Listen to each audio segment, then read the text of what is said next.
and the world is all right with me. Just one look at you. Oh, oh. And I know it's gonna be a lovely day. How everybody doing out there? It's your boy Boogotti NYC.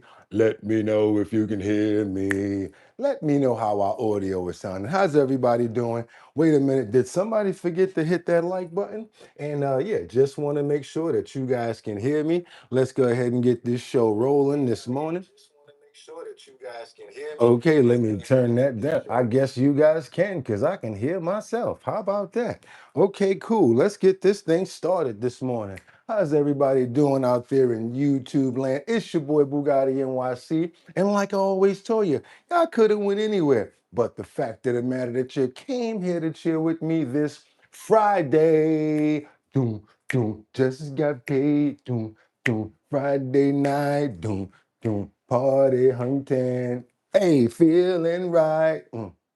Music shaking. How you guys doing out there? Come on in, because you know we got to start it off the right way. Let's see. Okay, that's about the right time. You know what we got to do? Let's get those prayers in the air. I got to pray for me. Got to pray for every single person that's here. I want to pray for good health, good love, good laughter. I want to pray for understanding. I want to pray for a fair, non-biased show. I want to pray for new people. I want to pray for new family. Also, let's pray for good health as well as for our family, as well as for our animals. You guys, let's go. Shout out to G95. We praying for you this morning, as well as Miss Swanza. Mark Dorfman, can't forget about you. Who's that? Adam. Okay, Adam Trebek, 3294. Yeah, there you go. Luigi, how you doing, my brother? Hope you in there good this morning. Miss Swanza chiming in from B-More. Okay, who else we got? 420 John Patrick, Liberty and Justice. Okay, who else we got in the building this morning? Mark Dorfman, my brother's in here this morning. Jordan Dowdy. I see also we got Yolanda's up in here. Who else we got? Gayla. I see we got Queen Shay. Can't forget about Terry. Also want to make sure that we give shout outs to Teddy. Can't forget about Colessive. Also want to make sure Angels among us. You know what I'm saying? Winter Rising. Can't forget about Sam Champion. I already said Teddy, but let's make sure we get him in there as well. Can't forget about Casey Ramos. Other people as well that we always that make sure that we look out for. Can't forget about Jordan. Can't forget about Jonathan as well as Justin as well. Can't forget about who else we got? Casey Ramos in the building this morning. Told you, even when I don't see you, we make sure we get that love in there. Scott also. Who else we got up in the building this morning? Okay, you guys, we're gonna go also pray for me. Let's pray for Boogotti as well. Let's get me in there as well and make sure that I'm healthy and safe as well. We're gonna do it like that this morning. And wait a minute, 55 Coffee House, Lisa Roy. Can't forget about you and Batty Lynn, Rebecca Lanyan, Bueno, you as well, Angels Among Us. Good morning. Y'all ready? Because I think I'm ready to go. They're ready to go. Sam Champion, it's time to start the show. I hope you're ready, yo, yo, yo, yo, yo, yo. Whoa. And we wind it up. Mm, mm, mm, mm. Wind it up. It's Friday, Friday. We wind it up. I said it's 6 o'clock somewhere, but not yet.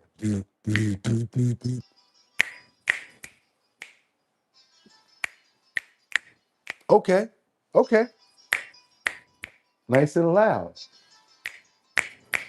Olay. And guess what? How fast is this month leaving, you guys? I'm talking about these months are flying by. That's right. I'm about to say it.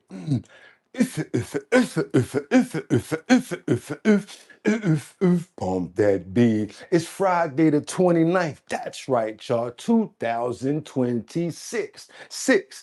I'm your host, Boogotti NYC, and this here's our bottom line. But we be talking about this and that and chat and this and this and that, where we be talking about this and that and chat and this and this and that. Just got me lit. How everybody doing out there this morning? It's your boy Boogotti NYC. It is Friday the 29th, 2026. That's right, you guys. It's about to be June, summer official, school out. And yes, that means that it's going to be hot out there. And boom, doom. Be careful, but also have fun and enjoy your summer. Make sure that you guys get out there in the mornings. Make sure you guys get the half hour worth of sun at least if you can. If you can't do that, at least try to stare at the area near the sun for about at least about 3 minutes. Sun's right there, stare over there. Get some of those vitamins into your body so you guys can get that early morning flow going on. Heck, if you even open up the window and let some sunlight in, do that. How's everybody doing this morning? I see that right. It flew by. I told you, Adam, it went by real quick. Casey, how you doing this morning? He's been working. What else you guys got to say? The Knicks in 6. Okay. I don't know. I see you guys doing your thing out there. So if you guys, I appreciate you. Uh-oh, J-Man, 85, 85. We flexing, flexing, flexing. Every day, flexing. They need to use that for the Knicks, right? New York rapper for a New York team. Kim Wacky Adventure says, can I be your bookkeeper depending on the amount of books? What else y'all got for me this morning? Ad Rain's in the building, Lee Davis. How everybody doing this morning? Because it's time to go. I'm not going to play around. You know what I'm about to say, right? I got 5 on it. I'm going to stack 5 videos at a time. All I need you guys to do is stay on topic, stay on point, and let me know where you're chiming in from because that makes for good dialogue. It also makes sure that everybody really stays on the topic. When we do that, boom, we can knock out anything. It's kind of like a debate. I like to cheat and stand back and watch debates because as long as it's not physical, we can come up with some real solutions. And we don't even really care about parties, especially when it's things that we have a common feeling about that we both respect or we don't even like when it comes down to those fools messing around with our children. I bet you we come together on topics like that no matter what party. That's that beat 'em up party when it comes down to that. Also, want to just tell you guys I'm having a fantastic week. We got a couple more, maybe about 3 more weeks to get over the BS that we're dealing with. Probably 3 or 4 more weeks. But guess what? We're still moving and we're still striving, staying positive and doing a lot of positive things. Tomorrow, yes, we will be having a spotlight, 6 o'clock p.m. So guess what I'm about to do right now so I don't hold it up anymore. Let's get into these titles. Let's go, you guys. Let's go. As you see, Trump is floating and he's out there doing his thing. Got a lot of situations going on right now on many different accords. Let's get into it. What we got right here? We got, is Iran finally ready to make a Hormuz deal with the U.S.? That's when they're saying, get those boom booms out of there. Stop trying to plant them. Let the ships go through without being told or taxed. Yeah, that's what we really mean when it comes down to stopping and ceasing a war with Hormuz. Thank you for all the love over there, you guys, as well. Let's keep on moving forward. Let's go. What else we got over here? Should there be concern since the U.S. has now created an Ebola facility? Did you guys know anything about this? Well, you're about to. All you got to do is stay right here because we're going to bring you up to date on this new Ebola facility. Must be something serious going on. I think we need to pay attention. Let's keep on moving forward because last but not least, we've got issues over here. One more thing. We've got, well, the rescue workers saved the 5 Laos miners found alive in the dangerous underwater cave.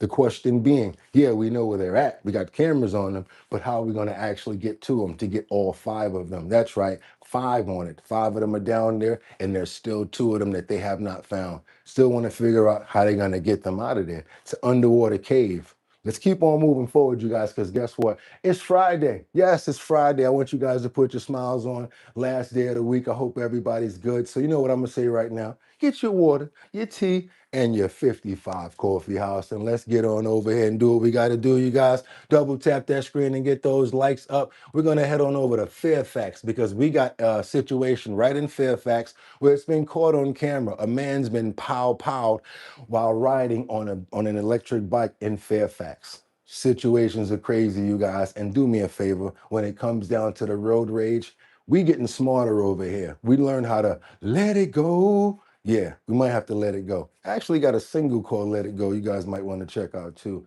But in all reality, in all seriousness, you don't want to meet rage with rage because you never know how angry that other person is. Let's get on over to Fairfax and break this news right now. I want you guys to see what's going on with this. Good morning, everybody. Let's go. Let's get into it. It's Friday. A Northern Virginia man who was riding his electric bike is in critical condition after a driver pulls out a gun and fires several shots. Tonight, witnesses are sharing exclusive video with our Shamari Stone. It is our big story tonight here at 10 o'clock. Shamari, live from Fairfax County with the latest. Well, Jim and Angie, it certainly has been an incredibly busy evening. We have new information that suspect is now in custody, and we're going to tell you how this all unfolded. Here you have a man who was on an electric bike right here on West Oaks Road. He comes into this community, which is on West Oaks Drive, and you go right there by that intersection. That is where it all stopped. People who live in this Fairfax community are in shock. They heard the shots fired. One man we're exclusively interviewing actually saw the shots fired. We're now going to show you the exclusive video I obtained just moments ago. Viewer discretion is advised. Take a look at the man on the electric bike, dressed in all black, wearing a helmet. A silver sedan follows him into the West Oaks Corner community. A witness tells me the driver is chasing him in the car. The guy on the bike stops. The driver gets out of the car. A witness tells me they exchanged words, and then the man pulls out a gun and opens fire. We are pausing the video just before the moment the shots are fired, but you can hear it. A witness who doesn't want to be identified describes what he saw. I saw him with his gun and firing at him, trying to shoot him. As a father, how are you feeling tonight? I was very concerned because this is the time when my kids come from school, and when they have their lunch, they go out for play to play in the playground. Back out here live at the scene. Keep in mind, this is breaking news. Just to tell you, right after the shooting, the video shows that the suspect gets into that dark-colored sedan, and he actually speeds off. So you're probably asking yourself, what happened to the man who was shot while on the electric bike? Well, we're hearing witnesses tell me that he was shot at least 2 to 3 times in the chest, and while injured, hopped on the bike and continued to the next community over. He then gets by a wooden fence, and a friend of his calls 911. Medics drive him to the hospital. As Jim and Angie told you at the top of the show, he is in critical condition. As for the suspect, police put on a be on the lookout, and they were able to arrest him just moments ago. And we're going to just in case you guys ever hear of a bolo. Yeah, bolo means be on the lookout. Continue to follow the story. Police have not released the name of the suspect. They have not released the name of the man who was shot fighting for his life. This is breaking news, and we'll continue to bring you the latest updates here only on Fox 5. Yeah, we got to keep on moving forward now. I want to get you guys over to that other situation right there where there's another alert, because this is crazy. Now, the IRGC, they're going a little too far with this. What was that? Oh, the window's open. I'm sorry, guys. Hold on a minute. Got a big old, what's that, a tractor going outside? Come on now, we got to seal this up. I got to get my people alerted right now. It's some serious situation right here. Excuse me. And if you guys appreciate that, because they ain't break nowhere else but here, we got some even more serious information coming in, because there's a serious Iran threat. And that's another reason probably why Trump is ramping up against Iran. Yeah, Ivanka Trump, they're basically being targeted. She's been targeted by the IRGC because of the boom, boom, boom on the Ayatollah. Let's keep on moving forward. They're going real close. They're going real far with this one here. Well, as President Trump leads a deal to extend the ceasefire with Iran by 60 days, we are learning more about an Iranian assassination plot targeting President Trump's daughter, Ivanka, to avenge the killing of a top military chief. Senior foreign policy correspondent Jillian Turner has the latest details from the State Department on that for us. Hi, Jillian. Hi, Sandra. Big mistake. Terrorists plotting to take out the president of the United States is something that we as Americans are all too familiar with at this point. But terrorists plotting to take out the president's children is really an entirely new horror. And apparently this is the world we are now living in, because there are new court filings that reveal a alleged terror plot targeting the president's family. This by the notorious security service in Iran. They pledged apparently to murder first daughter Ivanka Trump. The suspect's plan was so far advanced that he actually had obtained a blueprint of her $24 million Florida home, according to the New York Post. Wow. The suspect posted as well a chilling message on social media, which translates in English to, quote, I say to the Americans, look at this picture and know that neither your palaces nor the Secret Service will protect you. We are currently in the stage of surveillance and analysis. I told you our revenge is a matter of time.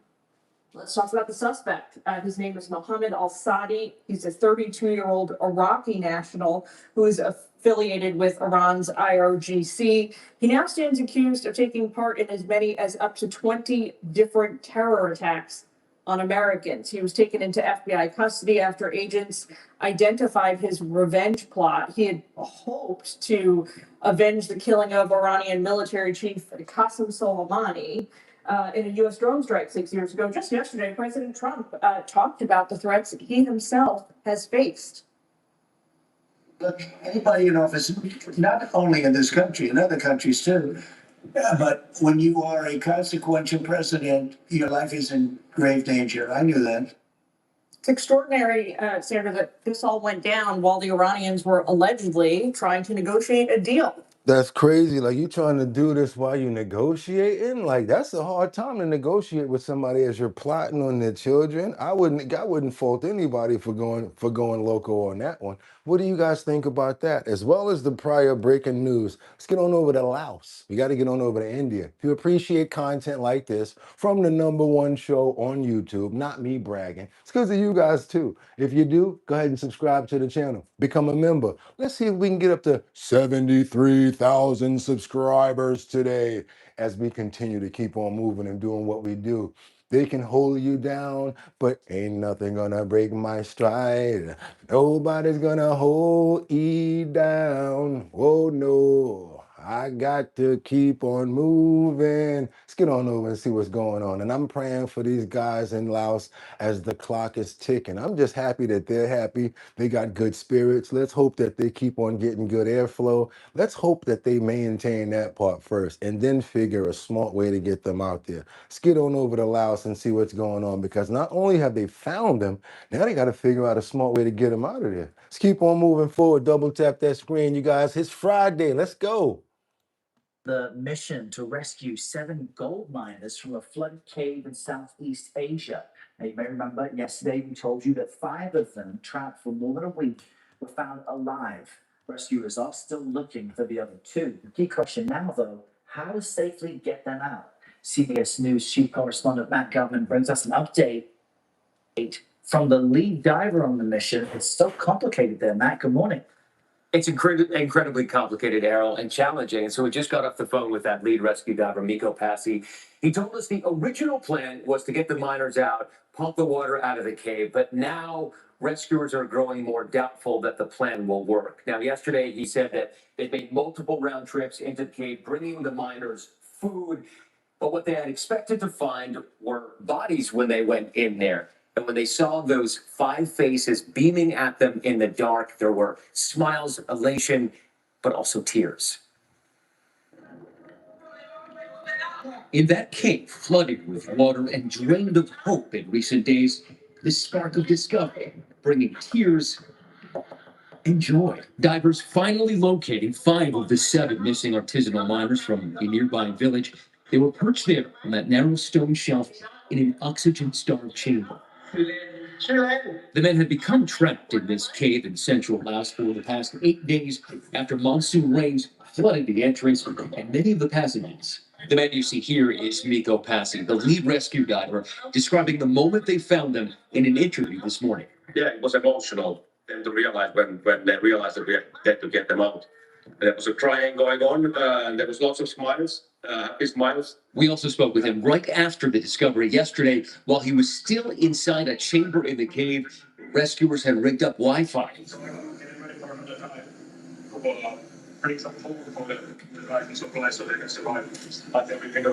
He literally has to dive and go through certain things in order to get to them. He's going through different chambers in order to get to them, you guys. So that's the problem. They're gonna have to realize that's how they have to come back behind him. It's not easy just to get them out of there. And they're nervous now. Okay, so that's the plan, is to bring them food and just keep them alive for now until you can figure it out. Congratulations, Diggy Diggs. And outside the cave, rapture. Members of the search team cheering and hugging. And late Wednesday, Laos Posse and his team plunged back into the murk in search of the other two miners. Do you have any idea where the other two are? Not yet, not yet. We need to concentrate on the fight first. In those spaces, they've been feeling their way by fingertips, squeezing into passages entombed in jagged rock. In some places, they had to shimmy in and drag their scuba tanks after them, struggling for breath. I think that's a tricky thing that they have. That's what I mean when I'm talking about they got to get them back out through that. Like the economy, are you going to take us out now? You can't really answer this. You don't want to, break their trust or give them too much hope or too little hope. But this is a question that is very hard to answer for them because you don't even know the answer yourself. Miko also told me that hope for finding the other two divers is now fading. Now, remember, they'd hoped to pump the water out of the cave and just have the miners walk out or crawl out. That doesn't seem to be working. So right now what they're thinking is, well, they'll bring scuba gear in, teach them how to scuba dive, and then dive with them out. Regardless, what has become clear is that they're building this mission, they're building this plan. They need additional rescue divers. Teach them how to scuba dive. You might have, I mean, this ain't talking about like teach me how to Dougie. We ain't talking about teach me how to Dougie. We talking about teaching how to, you know what they need, you guys, right now from us? Even though they're in Laos and they're still up in that cave on that shelf perched right now. As we do this show, they are there right now. So we need to pray for them and we hope that they get out of there. We hope and we pray that they find a miracle and they figure out a good way to get all of those miners out of there, because that's what their job is and that's what they decided to do. But it does not mean that they should lose their lives doing that. The earth shifted, and throughout just one couple of shifts changed their world and their lives so much. Also, want to pray for the possibility and the hopes that the other two miners that are trapped get found as well, and give big love and big respect and nothing but a big shout out to those divers, those world-class divers that are down there trying to help them get out. Can't show none but love to them. Amen. It's a lot of people in support, you guys, so they need our prayers. That's what I'm talking about. We got to come together. Don't worry about that little crap that's going on in your life. You see that right there? Talking about, oh, I got a problem. My foot hurt. Man, my rent is such and such. Man, listen, I would take the stupidest rent right now over that. I got a big debt I got to deal with right now. But I tell you one thing, I'll take my problems over that right now, because they don't know if they're going to have another day. And that's serious, you guys. Let's keep on moving forward. Yeah, think about stuff like that and push yourself forward. 11, presumed not here anymore. And the Longview chemical tank implosion. A lot of stuff going on all around the world, you guys. So to me, when I say every day is a gift nowadays, I really mean it. I'm serious. You got another implosion. In Longview, the meticulous and heartbreaking recovery process will resume after a deadly chemical tank implosion at the Nippon paper mill on Tuesday. As of this morning, a second person has died from their injuries. 9 others are still Good morning, everybody. Good morning. dead. Recovery crews were finally able to access the site yesterday after calling in help from the Washington National Guard and other experts. But the recovery work will be a long, painstaking process given the toxic nature. Another one, you guys. First, we had the one that was over there in LA where they were shooting the water at, and now we have the paper mill. You guys said smart things yesterday. What is this? Some sort of battage going on? And I don't know, but I'm asking too at this point. Nature of the chemical spill.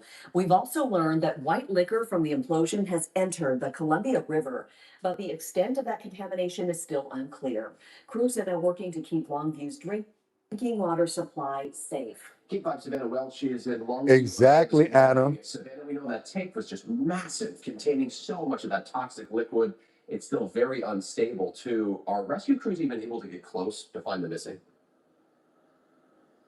Jake, both recovery and cleanup efforts picked back up this morning here at the paper mill, and crews say they have been able to get closer to the blast zone, but they say this work has been slow and extremely dangerous because there's still toxic chemicals that are inside the damaged tank. We're also getting a better look inside the blast zone this morning. Let's show you that video so you can see what it looked like. You can see overturned cars, twisted. Do you see this twisted metal in these overturned? Could you imagine what that explosion was like? I'm sorry, implosion was like, because that's what they called it, because it imploded on itself.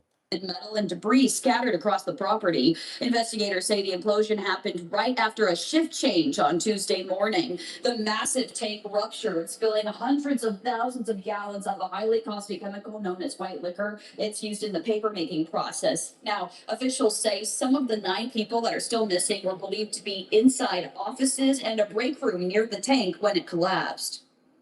Understand that there are members working the site tirelessly that have lost coworkers, lost friends. The priority is ensuring responder safety while treating every victim with the greatest dignity, care, and respect as possible. Officials also confirmed chemicals from the tank rupture made their way into the Columbia River. The Department of Ecology says crews are now flushing contaminated water from nearby ditches with fresh water, then pumping it into the river to help dilute the chemicals. So they're diluting it instead of trying to take it out because it's impossible to stop it, but they got to try to dilute it as much as possible. So you guys, if you're in that area, just pay attention to what's going on, please.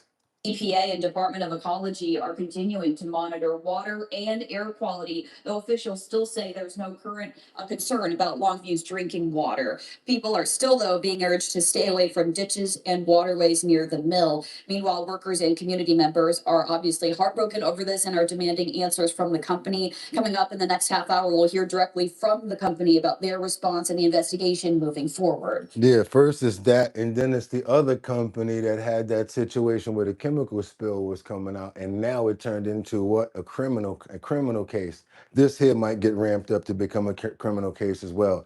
Again, people in the neighborhood, people in the surrounding area, please just be careful of your drinking water. And they also say open lakes and streams and places like that, rivers. You might not want to go frequent those places. The sad thing about it, what they're not realizing, is stuff that we think about. How about it, you guys? I ain't even look at the comments yet, and I know what you guys are thinking. What about the animals? What about the fish? What about the wildlife, right? Exactly. Let's pray for them as well, because they have to live off of those rivers, ponds, and streams. Amen. Yeah, and I know you guys were already gonna say it. Look, Audrey already knew it because exactly that's how we get down over here. We care about our animals. We got to keep on moving forward now, because why are they creating these OLA facilities right now?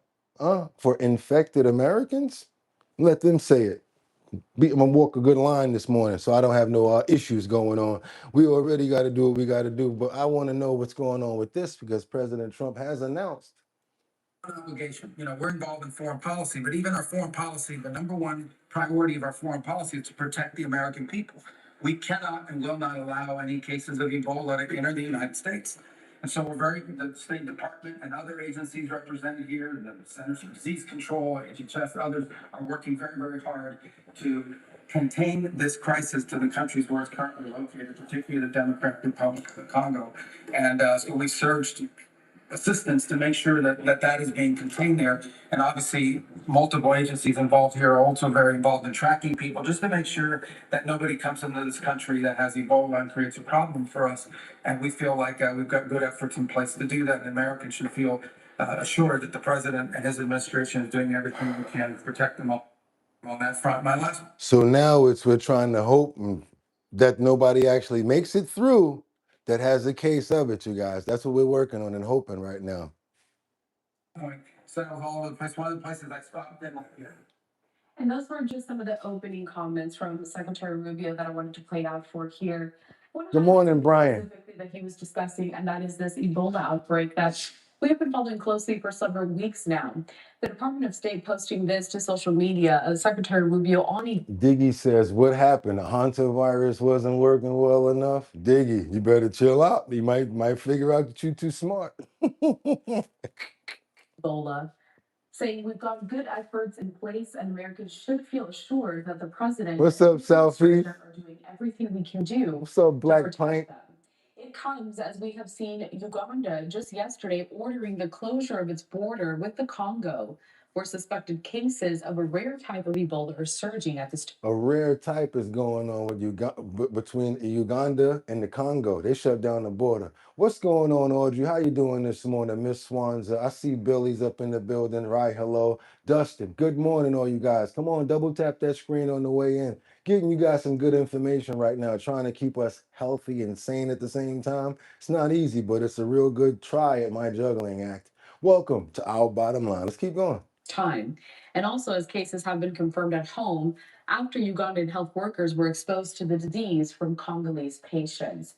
Back here in the US, President Trump's administration watching this outbreak closely. The Associated Press saying that Trump's administration is planning to send Americans who are exposed to Ebola while abroad to a new facility in Kenya instead of flying them to the United States. That's according to an official with the administration.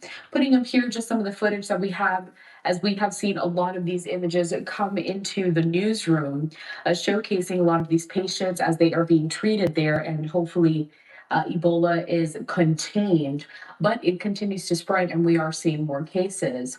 Now, the quarantine and treatment center being set up by the Departments of Defense, State, and Health and Human Services will be designed for Ebola patients who need to get out of the DRC and receive care quickly. Thank you, Sam. Just because you make me feel so much better and happy about myself is what Sam says. Best family and best chat. That's right, Sam. Thank you so much for the super chat. Let's keep on moving forward, you guys. Just because they're saying it's not coming through, I still want to keep us updated on what's happening, breaking news before it even hits, so that we can recognize and pay attention. That's right, you guys. Our Bottom Line, #1 news channel on YouTube, no matter what they say. That's right, you guys. Also, if you have not subscribed yet, what are you waiting for? That's actually the easiest thing to do, and it's free. It's not like I'm saying, give me all the money in your pockets. You know what I'm talking about? But we'll take it in the form of likes. What do I mean? You pick up the phone, and you see Our Bottom Line there, and you're like, you double tap that screen. That's all you got to do. Let's just do that right there. It's easy as that. That's what Lisa's trying to tell you. That's what Liberty's been trying to tell you. Also, Kendra, everybody. Let's keep on moving forward, you guys, and thank you so much. Let's get on over to somewhere where we don't really like to be, but we still got to talk about it. Let's get on over to Iran and see what's going on with the military as they strike down Iranian one-way attack drones. What's going on with this?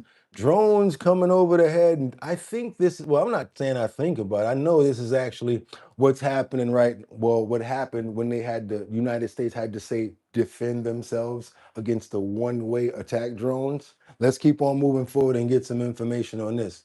Iran ceasefire hanging on by a thread as both sides trade attacks, with U.S. forces launching a new set of defensive strikes overnight.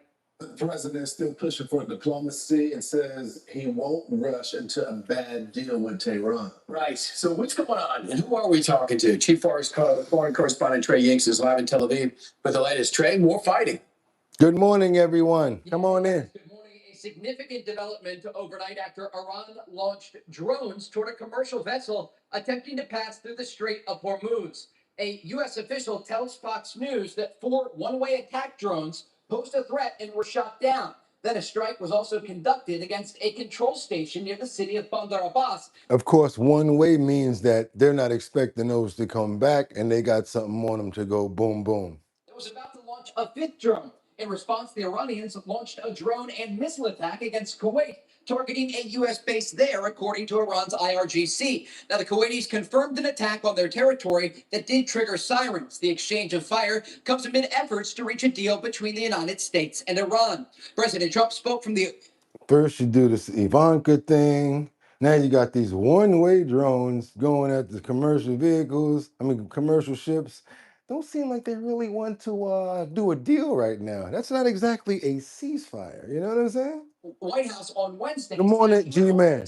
A great deal, and he would not be comfortable with Iran exporting their highly enriched uranium to China or Russia.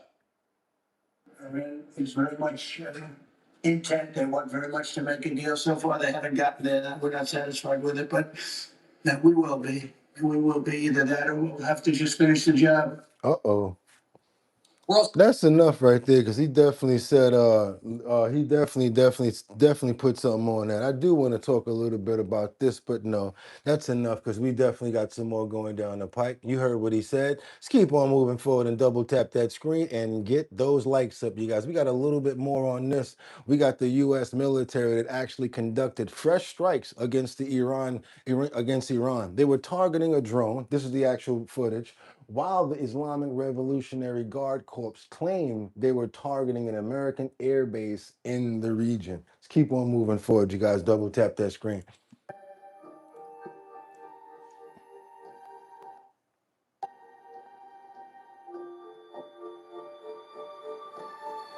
This was on Thursday as tensions between the two sides spike again amidst efforts to end the conflict and reopen the Straits of Hormuz.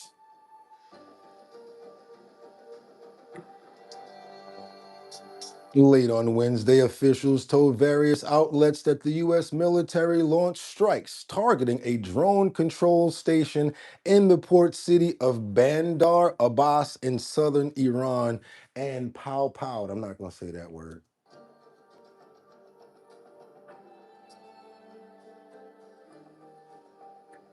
Down 4 attack drones over the Strait of Hormuz. Again, does not sound like these guys are trying to end anything.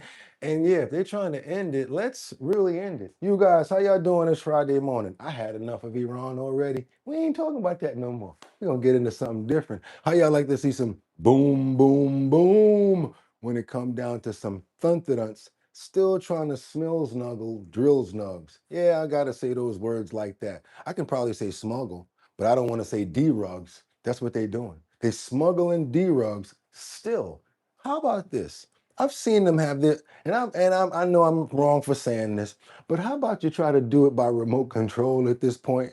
Because having someone on those boats is really not right. I don't know what type of pep talk, what type of cheer rally, whatever you're gonna have to say to these people to really get them on them boats, thinking that they're gonna make it across, and how they're doing it. But they've been trying. They need to do this thing by AI or maybe by remote control, the way we saw them with the remote control drones. Because if you're sending somebody out there right now at this point to try to smuggle D-rugs, it's not even a life sentence. It's basically a sentence. But yeah, another couple that came in from CENTCOM showing what happens when they still continue to try to do this nonsense right here. I have no idea why.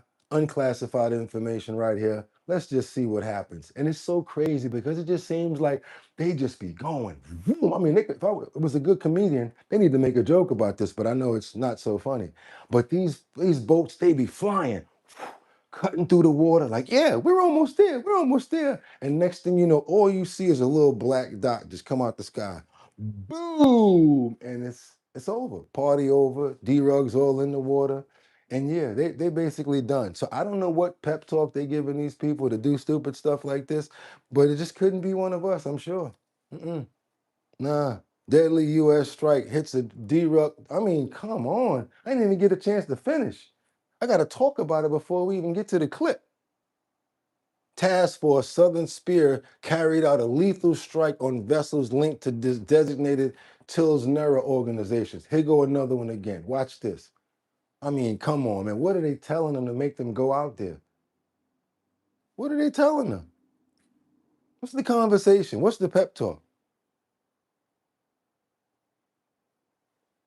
D-rugs all in the water. Only thing getting lit is the sharks right now. Only thing getting, man, Hunter be out there though, right? Trying to get that. Here you go again. Look, look, look, look, look, look, look. Watch, watch, watch, watch. Seen that? Out of nowhere. Boom, like out of there. Okay, Pablo, so this is what we're gonna do, right? Yeah, da, da, da, da, da, da. What is the pep talk? Look at that, getting sharks loaded. That looks insane, man. Come on, man. They taking a, yeah, okay, maybe they do that, Audrey. Okay, we watch all the news and respect all views on our bottom line. Good vibes and civil discourse is our goal. And we ask that you guys stay on topic and have a good time. Happy Friday, y'all. That's right. That came in from Liberty and Justice. How you doing this morning? What the hell are they telling them? The sharks are pausing it. The reason they're in the boat is money. Okay, fish food. LOL. I don't see anybody in there with any good answers right now. Somebody said I need to go to the beach and go fishing. Who is that? Money Tree, like it's out there in the water, right? That remind me of MOP song. Nobody told me there were sharks in the water, so I'm hook around the street, sparks in the water.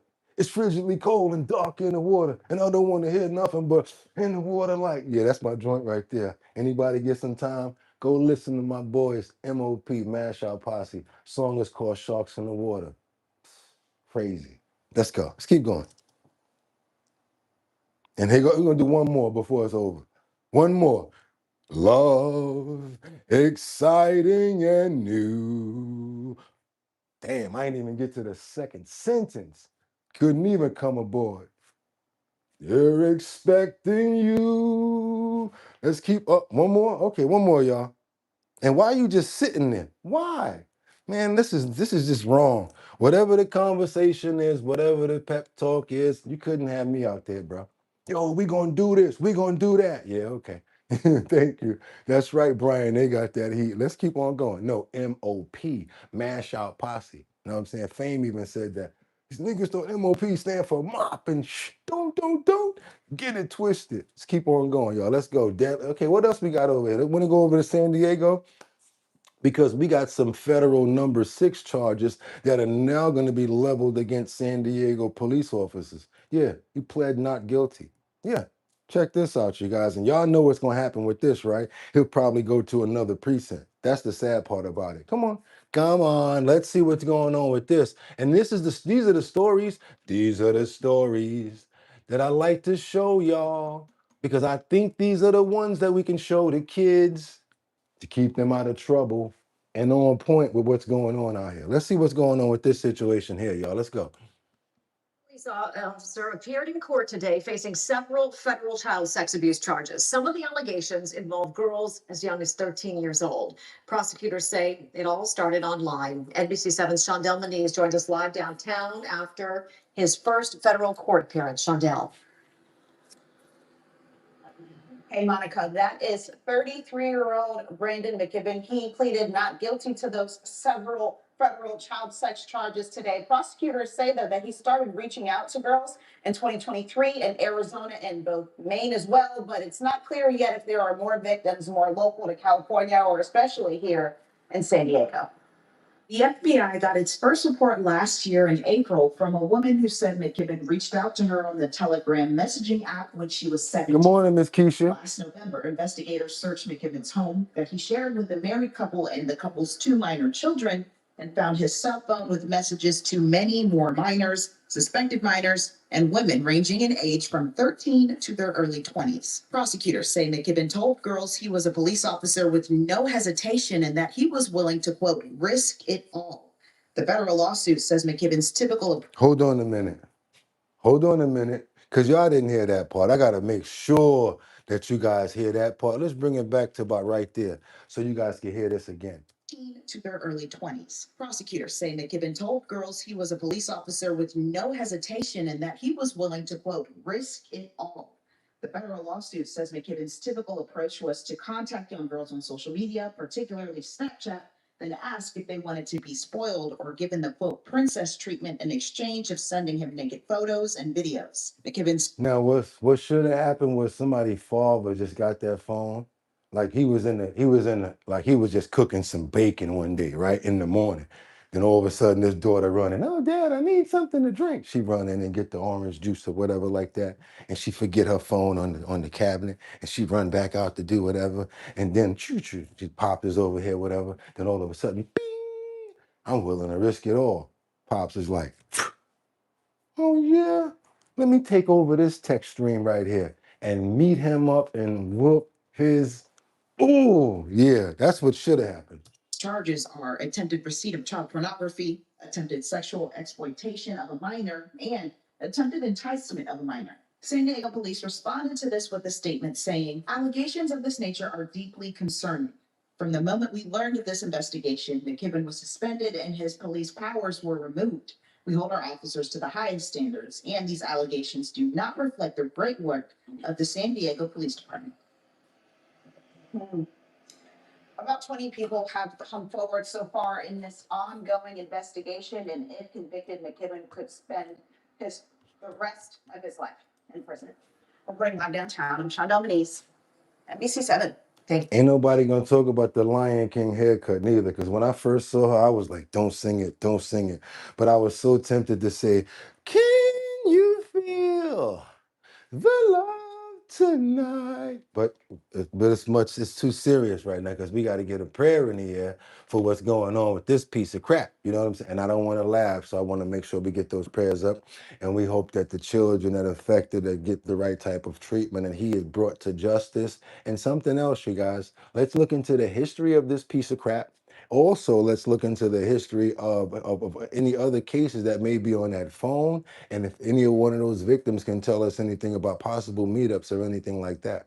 Pray for all of the children out here that probably looking at this person like they look up to them because a police officer, firemen, and nurses and things like that are what our children look up to. And that's why I think it's very important for children to see things like that, to understand world is not the way that it used to be, and they need to look out for everybody. Amen.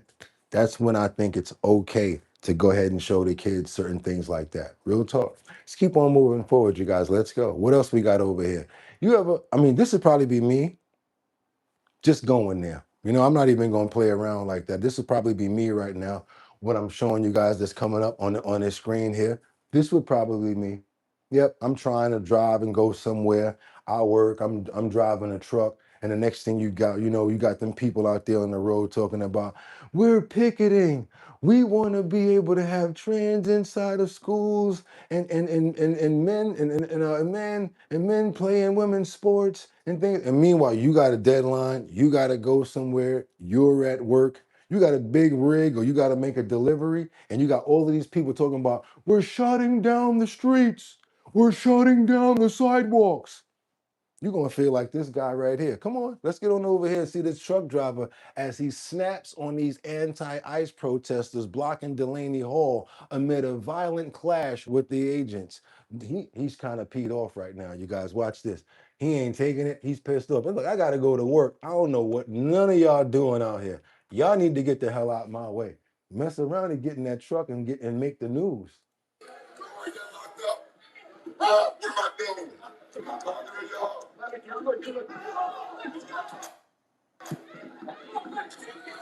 A furious truck driver confronted anti-ICE protesters outside Newark's Delaney Hall detention center after demonstrators blocked him from doing his job. What I got to do with y'all? Y'all gonna mess with me because what y'all got going on? It's not right. Look at Anthony.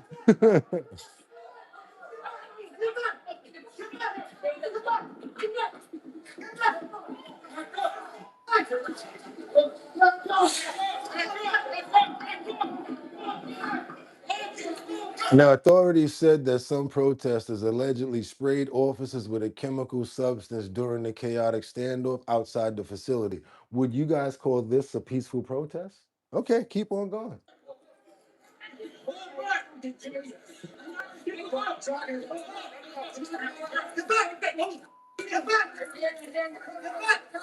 And as you can see, they had to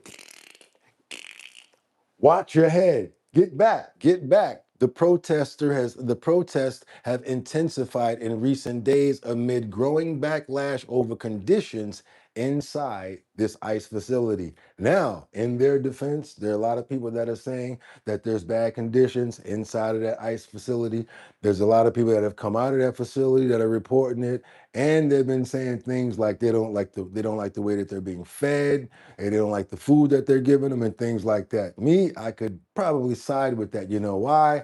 Because of course I don't eat certain things, but when you're locked up, that's a real hard one right there, you guys. That's a real hard one to deal with. What do you guys think? I want to know in the comments. Let's keep on going. This is not a peaceful protest, is it?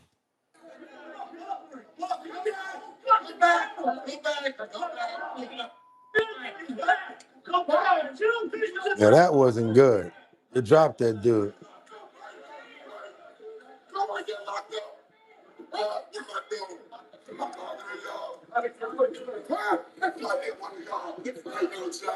He said, if I hit one of y'all, I go to jail, right? He's pissed off. You can hear it. This man is like angry right now. You got to understand something. I learned this about people.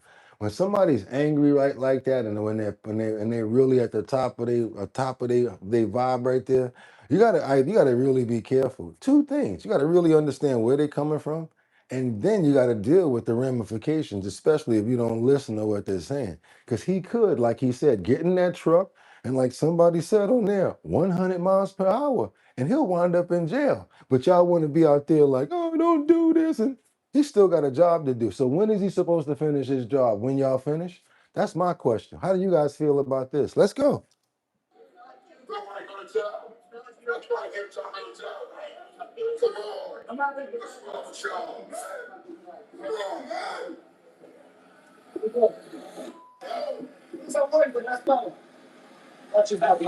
Now they're like, he's a worker. Let's go. Yeah, leave him the hell alone because it could have went a different way with a garbage truck.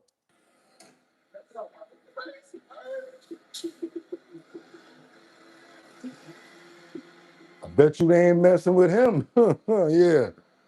I guess that's the way you deal with peaceful protesters when they trying to lock out the road when you got a garbage truck. He said, because I could catch a case. And he damn sure could have caught a case. Watch your head. But he didn't want to do that. Hopefully he get a calm calamate. Usa, what do they call it, you guys? Cogelo suave, and he'll be able to be calm because nobody deserves to work like that. He probably got a stressful enough job. Come on, y'all. Let's hear it. Yeah, y'all heard it in his voice, right? Y'all heard it in his voice. Could have went any way. They need to leave the common folk and stand together against the states and the federales. I like that, Diggity. What you got for me, Ad Rains? I'm trying to type. You're right, Money Tree. Money Tree up in there. Okay, what you got for a Money Tree? What else you got? There were workers in the food and green sausage and blanket. Okay, you guys. Let's keep on going. You guys, let's stay on topic, stay on point. This way, when I come to the comments, we got something good to talk about. Come on, let's keep on going. Let's get on over to the NAACP. As they're in Virginia Beach City, the leadership is speaking out about the Patriot Front that did a march that took place over the holiday weekend. What do you guys feel about the Confederate flag? Let's get into this, you guys. Let's see what's going on with this. Alarm and anger tonight across social media after members of the group Patriot Front marched with white masks and Confederate flags over the holiday weekend at the ocean front. Deb Lytle spoke with the president of the Virginia Beach NAACP and Virginia Beach City leadership about the incident. It was here on the Virginia Beach oceanfront where the group Patriot Front marched with Confederate flags and white masks. Now, this sparked a huge controversy over social media, the conversation sparking even through today. The Anti-Defamation League labels this group a white supremacy action group. I spoke with Virginia Beach Mayor Bobby Dyer, who says city leadership does not welcome acts like this of hate, and they do not condone this message. This is not a group that I subscribe to at all. I disagree with them totally. Mayor Dyer says while the group spreading hate at the oceanfront is not a message they condone, they did not break any laws by demonstrating their freedom of speech. Dyer is thankful the act did not turn into a violent afternoon. It's a tough situation. We live in a nation of violence and hatred, and I wish it weren't so.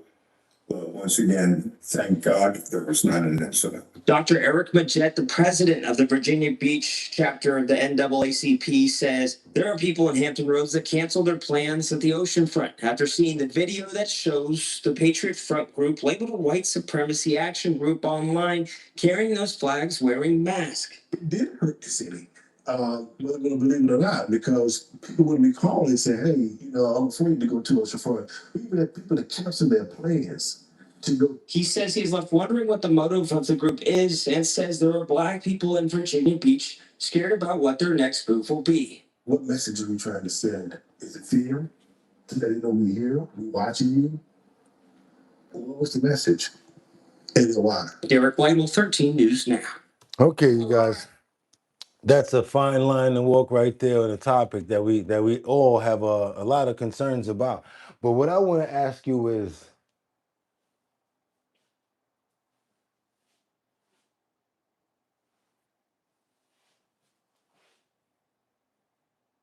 and then I had ice cream. Oh, and the ice cream was delicious. Hold up. Oh, yeah. Why am I doing that? You guys know where I'm going with this. Who said that a lot? Who talked about ice cream a lot? That's right. Not only did he talk about ice cream, but his wife, Jill, that's right, Biden, says that she thought her husband was having a stroke during the 2024 debates. That's why she was very concerned and pulled them out of the elections run of the run. Let's keep on moving forward, you guys. Let's go see what's going on with the Bidens and Jill, what she has to say. For the first time, former First Lady Jill Biden is talking about how she felt watching the 2024 debate that we all watched that forced then President Joe Biden to abandon his re-election campaign. In an exclusive interview with CBS Sunday Morning, she says she thought her husband was having a stroke. Weisha Zhang has more from the White House. Somebody says, why now? I was frightened because I had never, ever seen Joe like that before or since. Never since. Yes. Or since. Never. In a new interview with Rita Braver on CBS Sunday Morning, former First Lady Jill Biden revealed what was going through her mind. True. I remember that time Biden shat himself. No, I don't know if he shat himself, but he definitely got escorted off the stage by the Easter Bunny. I remember that time when the Easter Bunny had to help him out. She watched this. With the COVID. Former President Biden stumbled through an answer while debating then candidate Donald Trump. Dealing with everything we have to do with what if we finally beat Medicare. What happened? I don't know what happened. I mean, as I watched it, I thought, oh my God, he's having a stroke. And it scared me to death. But shortly after the debate, That's like Rocky. You can't win. Adrian, you know what I'm saying? Like she saw him, getting beat up by Mr. T the first time. she had a very different reaction. Joe, you did such a great job. You answered every question. You knew all the. Former President Biden blamed a cold and jet lag, insisting the episode was a one-off. But pressed if he would prove it with a cognitive test, Biden said, I have a cognitive test every single day. Every day I have that test. The shaky debate performance only amplified concerns about the 81-year-old's mental fitness.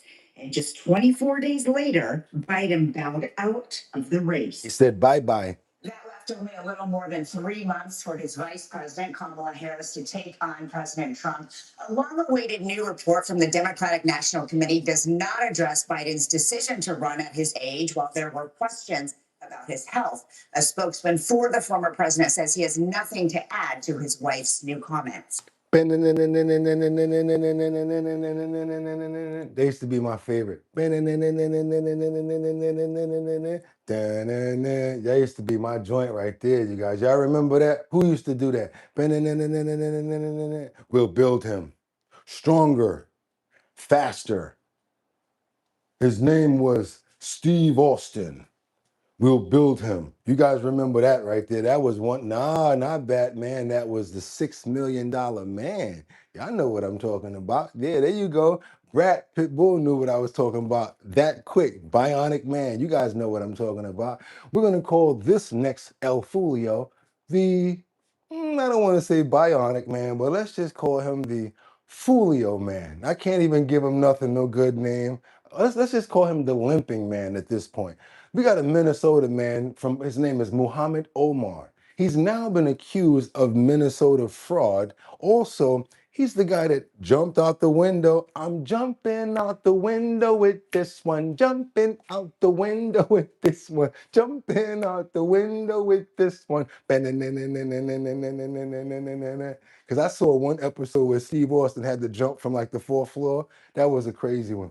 Yes, this fraudster has been ruled a flight risk, no pun intended. So the judge said, okay, we don't think we're going to give him a bail. He's a possible flight risk, possibly. Let's keep on moving forward, you guys, and double tap that screen to get those likes. So what we got going on over here? This Minnesota fraud suspect will be locked up until his trial. Today, the judge deemed Mohammed Omar a flight risk after he jumped from a 4th-floor balcony to evade arrest last week. Adam Duxer was in federal court today as attorneys pleaded his case. Somebody said he's a window risk. Choo-choo, you crazy. It was a stunning video that caught the nation's attention. Mohammed Omar part limping, part hopping down the ramp of his apartment complex after jumping from a 4th-floor balcony. Get on the good foot. Oh, good God. He got flip-flops on. And you see he like this. Get on the good foot. He only got one good foot. They're like, nah, we don't trust you with no bail, homeboy. You're going to try to get up out of here. You already try to jump out the window. Why the hell else wouldn't you try to go and do something else? That caught the nation's attention. Mohammed Omar part limping, part hopping down the ramp of his apartment complex after jumping from a fourth-floor balcony. One final act of desperation as he ran from federal agents at his front door. Omar accused of... He seen them police at that door, Anthony. Anthony, he saw them police at that door and said, I used to think that I could not go on. That life was not, I believe I can fly. I believe I can touch the sky. Healthcare fraud involving a housing stabilization services company. The feds say he allegedly billed more than $3 million through one company and nearly $500,000 through another. I mean, this gentleman, this picture, he's one of the reasons that the housing stabilization program in this fine state is shut down. In court Wednesday, he showed up in a wheelchair. His attorney says he's got a broken leg from that fall. They asked for him to be let go on a signature bond with a certain set of conditions, but federal prosecutors argued that... Nah, come on. No. You ain't getting class. You ain't getting past my team that fast. We got jokes. I'm about to let them go in for at least a half a minute on this. Go for it, y'all. Whatever y'all want to do, get them. Get them. Go ahead, y'all. I'm jumping out the window with this one. Look at Ad Reigns. Well, footloose. Kick off your Sunday shoes. That was a real good one right there. What y'all got for me right here? Hey, Brian, I believe I can soar. You see me running through that open window. I believe I can fly. What else y'all got? Next needs to be the Elon Omar. Can we get 200 likes? Let's get those likes up. Bro was sponsoring the kite, not Nike. He was sponsored by Kite, not Nike. I like that one right there. Blank man. Free falling. There you go. That was a good one right there. He wasn't really trying to get on his good foot. Okay, that was a good one. Ricky, let's keep on going, you guys, because y'all literally about to have me crying. I don't want to have to grab no napkin. Don't do that, Gotti. Yeah, I had to. Come on, let's keep on going. Come on, bro. But look at the face. He really thought he was good. He out of there. Done him. Get him. Argued they worried even with the GPS monitor, Omar would flee the country. They won't even get his fool a GPS monitor. You feel what I'm saying? They said he would still try to run. Look at him, looking like Kunta. Gotta get away, gotta get away. I gotta get away. Remember when they cut his foot off because he tried to run away too many times, right? Oh, y'all know what I'm talking about. Anybody ever see Roots? Alluding to multiple properties he's purchased in Nairobi, Kenya. An FBI special agent testifying after this viral moment, Omar went to a cousin's house where those cousins hit the car he was driving.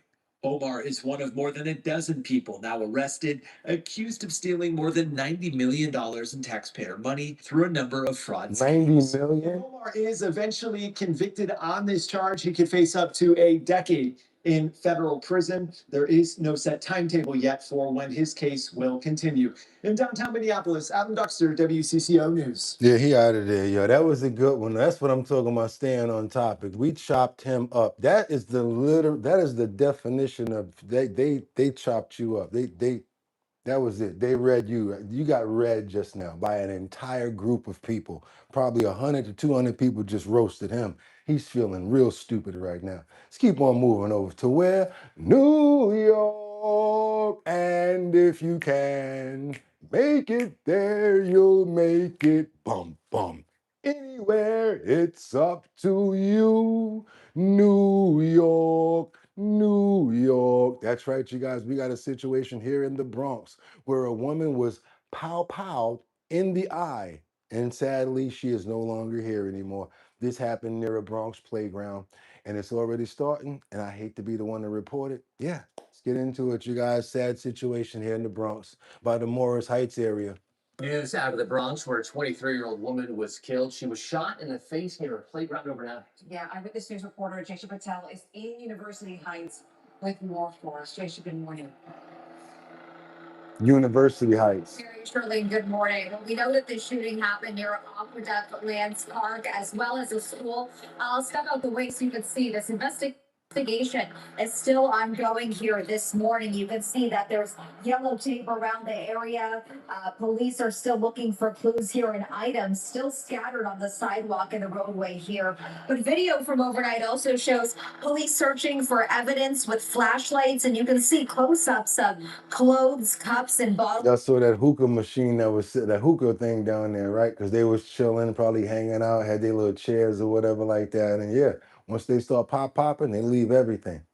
Of alcohol on the ground. So there may have been some sort of get together or party here last night here on Aqueduct Avenue. Now, police also searched a gray Hyundai where the woman may have been shot yesterday. Police responded to a 911 call of an assault. All right, Diggy. When they arrived here on scene, they found a 23-year-old woman shot in her left eye. She's been identified as Reina Caceres, and she was rushed to the hospital where she died.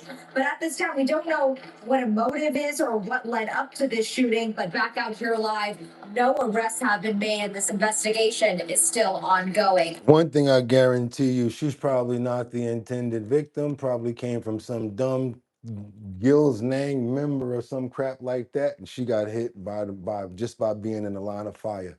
So we definitely want to pray for her. We want to pray for her family. And yes, she's no longer here, you guys. That's what happens when you're in certain places at certain times in certain neighborhoods. Be careful where you're at. Not trying to tell you you don't need to you shouldn't hang out with your friends and have a good time, because it is a really good time right now, good weather. It's just so many other people out there doing things. And you just also got to remember what neighborhoods you're around. If you're hanging around certain neighborhoods, you need to familiarize yourself with, believe it or not, the gangs, because you need to know what areas you're in and stuff like that, so that you don't probably sit on one of their parks or in between some area that they hang out in. Sadly, you might even have to leave your neighborhood, go somewhere else, down to the pier. But I'm telling you like this, doesn't mean that you won't run into things. All I'm gonna tell you guys is let's just try to stay prayed up, love God, and pray for all of ourselves and be as safe as possible. That's all that we can ask for. Amen.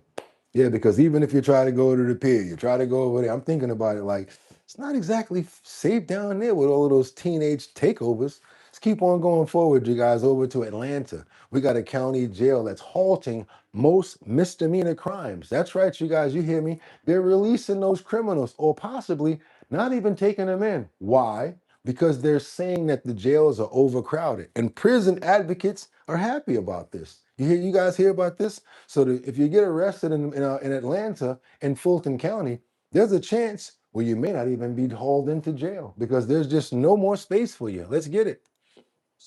Now, the sheriff's office says that cases involving domestic violence, sexual assault, or aggravated misdemeanor circumstances will still be booked into the jail. That's good to know. And our Emily McLeod joins us live outside the Fulton County Jail right now. And Emily, this is a topic that has been discussed with the Fulton County Commission for quite some time now. That's right, Sharon. Just last week, the Fulton County Commission unanimously passed an ordinance asking the sheriff to do exactly this. We spoke to Look at Turbo. Turbo said, make triple bunks, quadruple bunks. What are you talking about letting them out? Exactly. Exactly. a criminal defense attorney as well as a human rights advocate, and they tell us this is a good first step in the direction to addressing issues here at the Fulton County Jail. Devin Franklin worked as a Fulton County public defender for 12 years. Now he's the senior movement policy counsel at the Southern Center for Human Rights. And this is one of the first times in recent memory that I can think that the sheriff is actually taking some of the advice that community advocates have. I don't think it's a good idea either, Adam. I don't think so. Move to not accept certain misdemeanor bookings into the Fulton County Jail is a good first step. Thank you, Adam. I'm Brad. For us to kind of open the door into, other efforts that can be used to stabilize the population at the Fulton County Jail. On Tuesday, the Fulton County Sheriff's Office announced it would stop accepting misdemeanor arrests with a few exceptions. The Sheriff's Office says it requested a legal opinion from the Fulton County Attorney because of overcrowding concerns and deteriorating conditions at the jail. We need a new jail in Fulton County. It's an expensive project, but it has to happen. Brian Howard is a criminal defense attorney in Metro Atlanta. So I think it's a great idea for the sheriff to limit misdemeanors that come into the jail. You're entitled to a bond anyways on these misdemeanors, so it's more efficient not to take them into the jail. Let me ask you guys a question. As far as countries and places like that, where do you think that's like really, let's say, majority of people say that they feel periods of loneliness? You know, I know that that people here in America definitely suffer areas and periods of loneliness. People feel like they're alone. People feel like they're sad. There's an epidemic of people not really talking anymore. I used to think that only New York was like that, where people really didn't respond and talk. But also, I see that methodology is being adapted in other places. Used to go certain places and people would be like, "Hey, how you doing? Hey, how you doing?" And give you a good greeting in the morning, especially like Virginia and places like that. Thank you so much, Scooter Ginger, for the $2 super chat. Also, thank you for always having the show rolling. Appreciate you, and thank you for recognizing. You guys ever notice that though? How sometimes it's like lonely and kind of sad in certain places, and people just keep to themselves. What do you think is the most common areas like that? We got some people come to Cuba. Okay, Cuba's not like that. That's great. Cape Cod and Alaska. What other places do you think is kind of like, a little bit lonely and sad? How about other countries? I got a little report that's coming out of Seoul, Korea, believe it or not, where people say that they feel periods of loneliness. There's a silent epidemic. Where else is this facing is what I wanted to think about, because I know that people in New York kind of stay to themselves. I'm not just thinking about countries when I think about these type of topics. I think about regions and other areas as well. And it can affect us, you guys, being lonely, being sad, being alone and not hanging around people. You start to develop issues where you're not able to socialize. You're not actually able to really talk to people, and you don't want to be like that. You don't want to be like that. And I want you to live, because it's better for your heart, it's better for your soul, also it's better for your spirit. Get out there and talk to people, join certain groups and things like that, places and things that you're actually familiar with. Get hobbies and common like people. Get a gardening group going on. That's what I'm talking about. Check out what's going on here in Seoul, Korea, because not only do they have an issue, but they're realizing it and they're trying to fix it. Who live alone is on the rise. Now, one household in every two has a single occupant, and well over half of that group say they experience feelings of loneliness. Many spend long periods seeking companionship online. Man Lee is one of the rising stars of mukbang. Today I'm going to eat 5 packs of ramen. It's a hugely popular format in South Korea, where YouTubers cook and then devour enormous meals while interacting with viewers. Man Lee started making mukbang content because she felt lonely while eating. I love food and I have a big appetite, so I thought, why not me? And I realized that the mukbang videos I make help others cope with their loneliness and give them the feeling of sharing a meal. See what I'm saying? Look at Scooter said, I feel like a Pacific Northwest. If you feel like that, you see what this person wound up doing just to try to get in front of more people, just to get out there, even though it's not a lot. I do it too. Look at me right now, talking to each and every one of you guys. I'm not talking directly to you, but I got communication going on. So what she did was she decided, you know what? I like to eat. I like to be around people, and I don't have that many friends. I'm going to do mukbang, where I show people, while we're eating, because a lot of other people can understand, and they understand where I'm coming from. So it feels like you're eating together with her. Check this out. Truthfully, I get a lot of comments like that, and it makes me very proud.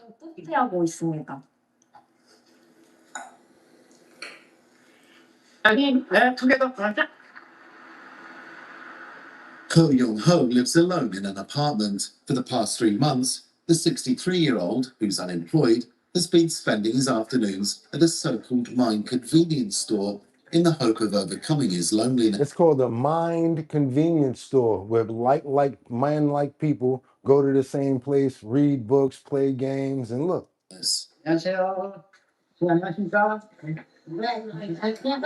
novel space, developed by the city authorities, enables people to mix casually, a rarity in South Korea where social interactions are often formal.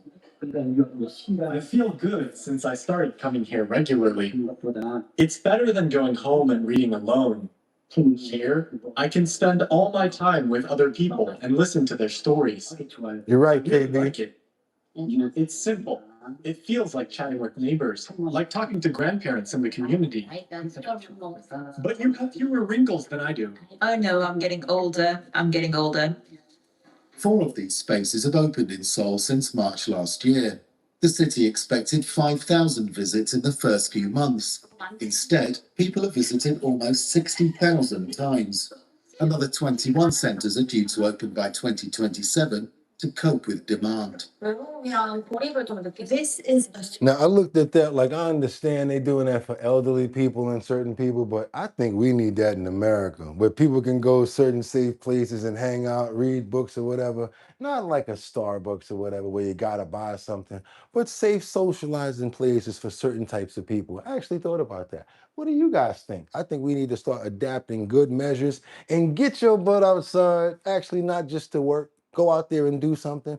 Grab a basketball. Throw a baseball with your son or your daughter. Yeah, get activated. Move around. I want you guys to get activated and communicate. Let's keep on moving forward, you guys. I hear you, G-Man, but you got to get out there too. Play basketball. Go out there. Go walk up to some guys that's on the basketball court and be like, yo, can I get next or third or whatever like that? Grab the ball and play. Even if you suck, don't tell them you can't play basketball. Just play. Let's keep on going, you guys. Y'all know what I'm talking about. Let's keep on going. Let's go. Not going outside got monetized. Nah, but you still can go outside sometimes. Bring your phone outside and get some outside activity on some video that you can use to get out monetized with out there as well. We got to keep on moving forward because wait a minute. Wait a minute. No, I'm not talking about Ray J with the big 2 knots on his forehead. I'm talking about I can't believe what this New Orleans inmate just did. And that's a lot of honor. Maybe somebody like this could possibly be released on his own recognizances or maybe given a ankle monitor because they screwed up in New Orleans. But guess what this person did? There was an inmate who was erroneously released from custody and he turned himself in. Could you guys believe this one? Let's keep on moving up, you guys. And like Liberty said, let's double tap that screen and get those likes up to get those numbers up to 200 likes today. Let's go ahead and get 200 likes up. Let's get those numbers up. If you appreciate the content that you're getting right now, see what's going on with this inmate that actually turned himself back in, believe it or not. Mistakenly released from Orleans Parish Jail is back behind bars. Well, the sheriff's office says a clerical error led to the release of Dreon Williams, who faces multiple battery and assault charges. WGSU reporter Alyssa Gomez live at the Orleans Justice Center asking why it took several days for the sheriff's office to let the public know. Alyssa. Yeah, Gina, so let's break down a timeline of exactly what happened last Wednesday. Bond for Williams was canceled, but the very next day he was released and taken home by a relative. Well, that led several agencies, including OPSO, on a search. Williams did turn himself in this morning, but Sheriff Woodford is now breaking down everything that went wrong. The sheriff says they moved quickly. We had to contact the victims of these alleged crimes that were committed by the defendant. We also contacted all of our criminal justice partners and let them know what was going on. But with the 1-year anniversary of the massive jail escape fresh on people's minds, New Orleans. why wasn't the public notified until 5 days after his release? Clerical errors, misunderstanding. The judge did not know that his bond had been surrendered. And so this is why this was a little different than what happened with 10 inmates escaping. You're talking about apples and oranges. We asked neighbors, are they concerned? A little bit. Yeah. I mean, it seems, I know the conditions aren't great in there. So again, I feel bad for the people that are in there, but I also feel like, why aren't we doing something else to make sure our community feels safe? Sheriff Woodford says it comes down to a lack of training on a new jail management system implemented about a month ago. Before a system of this magnitude that is going to change everything to replace a system that had been around 30 or 40 years, there should have been a lot of on-the-ground training. And while questions still circle, I'm also concerned of the people that they're keeping in there, like, where are the records? Are they keeping people appropriately also? We're going to be implementing to the sheriff assured the Money Tree says in my Red Fox voice, you big dummy. How you let somebody out there? public changes inside OPSO are happening through training. It will be made available for our entire staff because training is very important. When people are not trained, these are the kind of incidents that happen. Well, where the hell you hire these people from? And y'all like the way we matching up this morning. Check us out, y'all. Check us out. The sheriff also shared today that in addition to that training, she will also be reassigning records and intake staff, adding additional overnight staff, and making sure that all their records from here on out are digitized. Somebody said it. Somebody gave it up. Turbo said, with the size of those glasses and this happening, she can see the future with those beasts.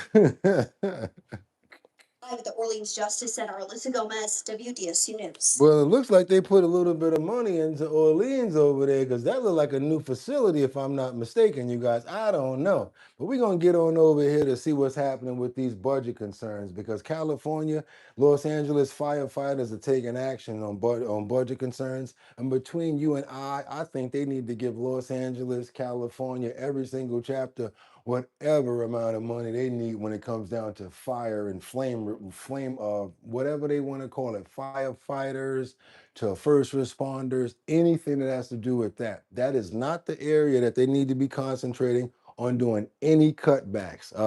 So Miss Bass, yeah, I don't think that that's a good idea right now because all of the stuff that's going on that you and I have been seeing and I've been reporting this week alone, the firefighters need as much as they can get, not to be cut in anywhere, in any way, shape, or form for their budget. Nithya Raman. What? All right, Todd, listen to this. We are less than a week out from Los Angeles voters heading to the polls in the primary race for mayor, where incumbent Mayor Karen Bass is facing heated competition from former reality star Spencer Pratt and progressive Nithya Raman. One of the key issues facing the city is wildfire response, with LA firefighters speaking out about the disastrous state of their department, saying they are working marathon shifts up to 120 hours long, missing paychecks and being pushed to the limit while the department's budget remains flat despite. Yeah, they're already warning you, they're already telling you what's going on. So how about we pay attention to what the hell they're saying right now? Because they tried this a few years ago when they warned you about cutting off the pathways of the water coming down, and you guys still did it, and boom, look what happens. You already know that areas of California get very hot. You already know that there's a lot of brush fires and wildfires going on out there. California needs an overall government separate budget when it comes down to firefighters and wildlife prevention. Overall, I think they need a whole separate budget. That's how I think. By rising wildfire risks. Joining us now, the president of United Firefighters of Los Angeles City, Local 112, Doug Coates. Doug, thank you so much for joining us this morning. Tell us more about what it's like to be a firefighter in Los Angeles right now. Well, good morning. First off, I want to start is that our department is half the size it should be. And that's the biggest deal to us. And we have the same number of firefighters as we had in the 1960s. We actually have 6. The same amount of firefighters that they have now is the same amount they have in the 1960s. Do you think that equates to the amount of new homes and people out there to cover all of that? Fewer fire stations than we had in the 1960s. And that's what we're fighting for, is more firefighters, more paramedics. And so we push. No, don't do that to Newsom, because Newsom is busy right now making his train, his rail. Isn't that? Am I correct about that? Newsom is too busy working on his rails instead of worrying about the fire department. A ballot measure that will be on the November ballot.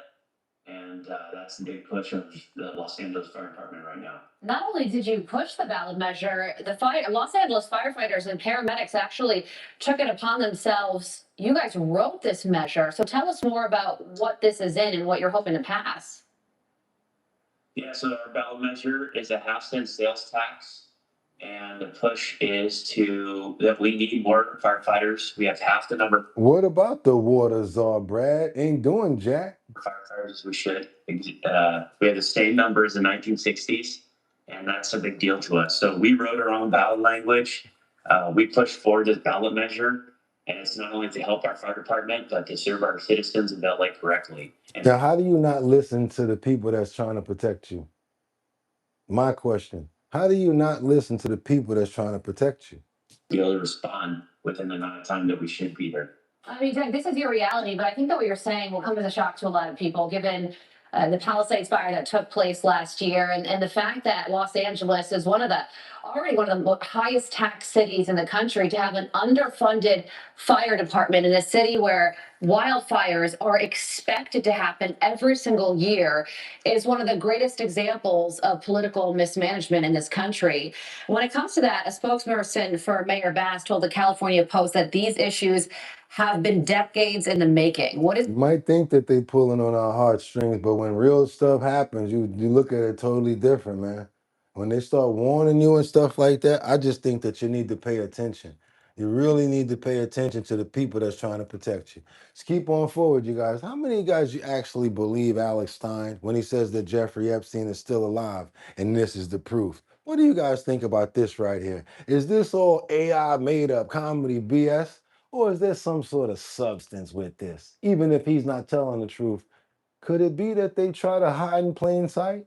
Is that what criminals do? Hiding in plain sight? Let's see what's going on with this right here. Stein, one of the sexiest men in conservative politics. Obviously, you guys are familiar with this guy. This is the most famous pedophile. And again, just like Liberty and Justice always tells you, we have no political affiliation. We played Republican, Democrat, conservative, as well as liberal, anything, any topics over here, because we know that we have a smorgasbord of family members that have different parties that they follow. We try to please everybody by just getting you the most best topic information and news that we can have good dialogue about. That's why I always ask you guys to stay on topic. Do you think it's possible to hide in plain sight? My name's Alex Stein, one of the sexiest men in conservative politics. Obviously, you guys are familiar with this guy. This is the most famous pedophile in Palm Beach history. His name is Jeffrey Epstein. He was given a sweetheart deal for violating children in the same state. Thank you, Mary Tanner. Still no water in the reserve.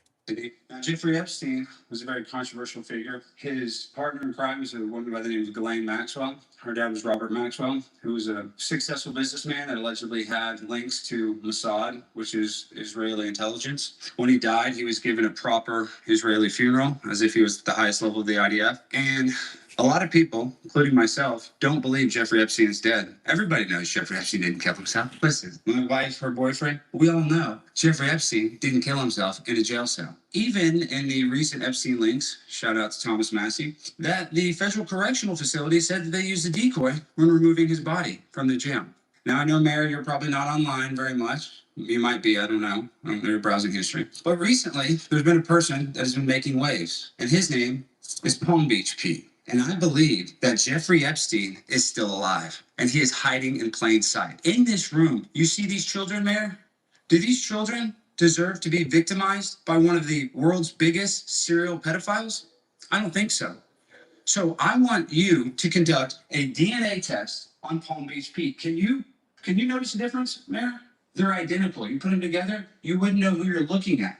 So how do you hide something? You hide it in plain sight. I don't know if you're ever familiar with espionage, but that's what they do. A lot of people speculate that Jeffrey Epstein is on some new Epstein Island in Israel. I don't believe so. I believe that this is Jeffrey Epstein going by the name of Palm Beach Pete, and that he is still potentially brutally victimizing children. And I'm not okay with it. And I don't think you should be okay with it either, because this is a fine city. And these children shouldn't be subjected to serial pedophiles coming up in here and trying to do stuff to them. I think we'd all agree on that. That's a bipartisan thing. So we need to investigate Palm Beach Pete with a DNA test, because I believe that Jeffrey Epstein is still alive. Now, can you guys spot the difference of these two pictures?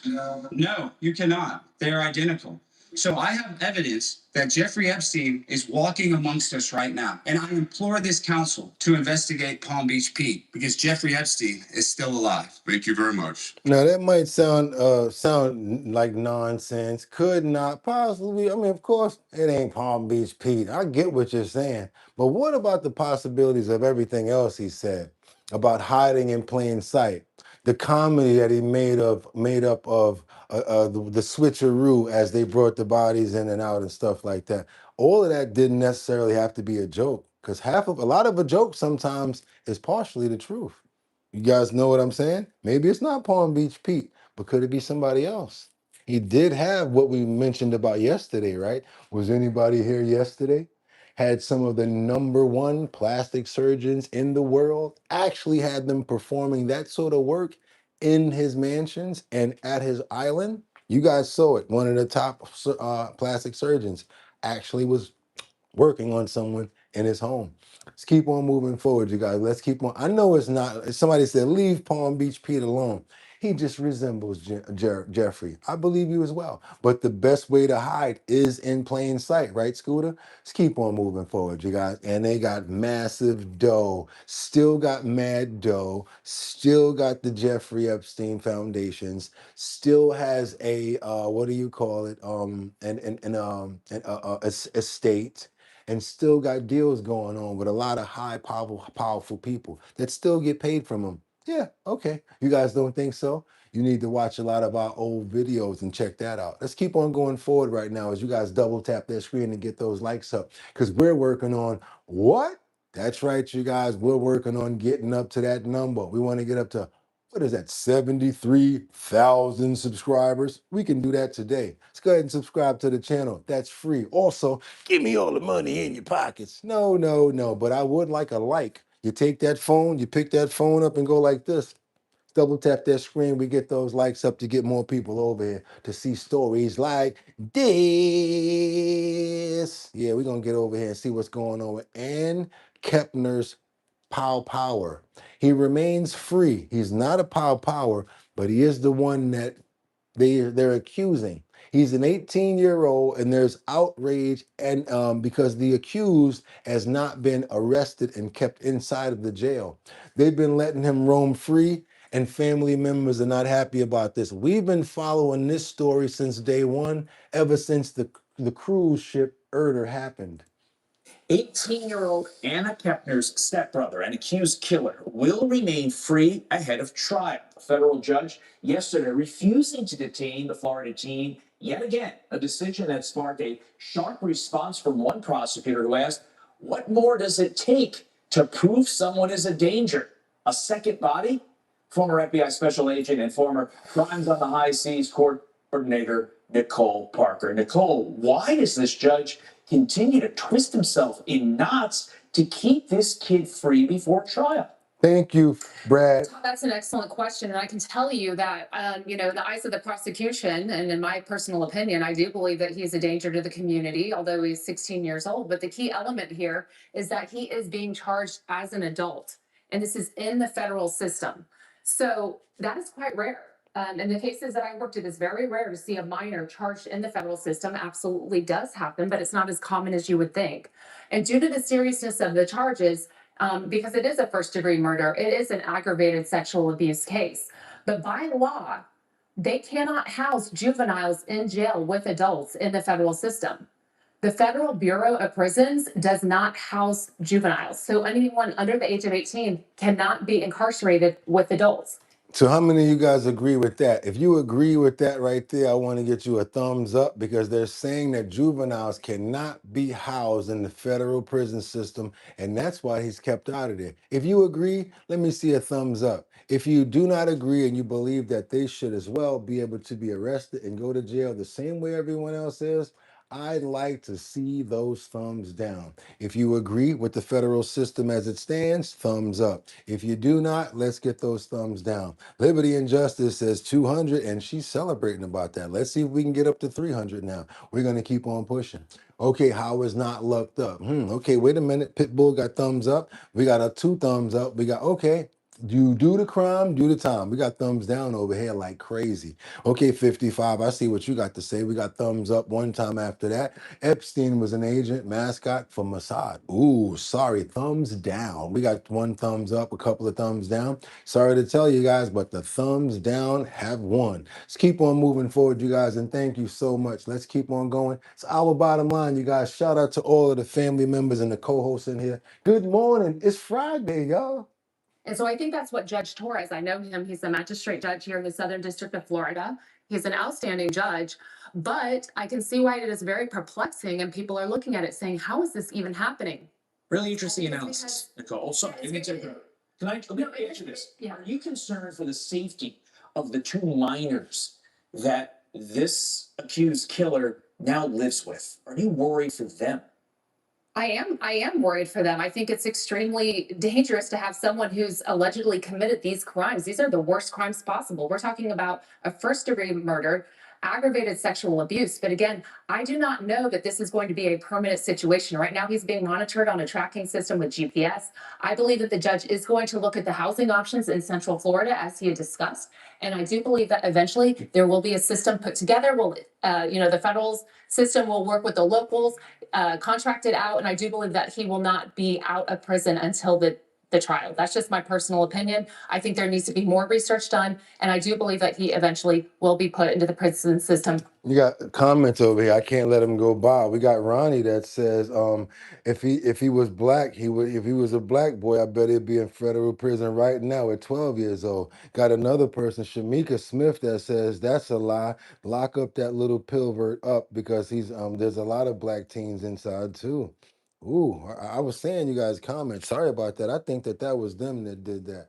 Because I ain't no problem with it, but they do their thing sometimes. They agree with the federal government as much as they are correct, 100, but as far as they are wrong, I'm not. Let's keep on going, you guys. This is a very sensitive topic, and I'm glad we brought it up. We've been following it from day one.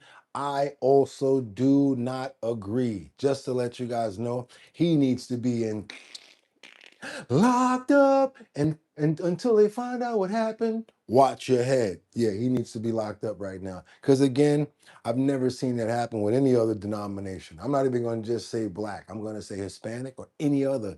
He would have been locked up. Whatever happened to that boomer from back in the days that assisted that boomer? He was a younger kid, and they did some craziness like put a boom out in DC, and he had a younger kid with him going around to various places and doing this. I think that was a federal case.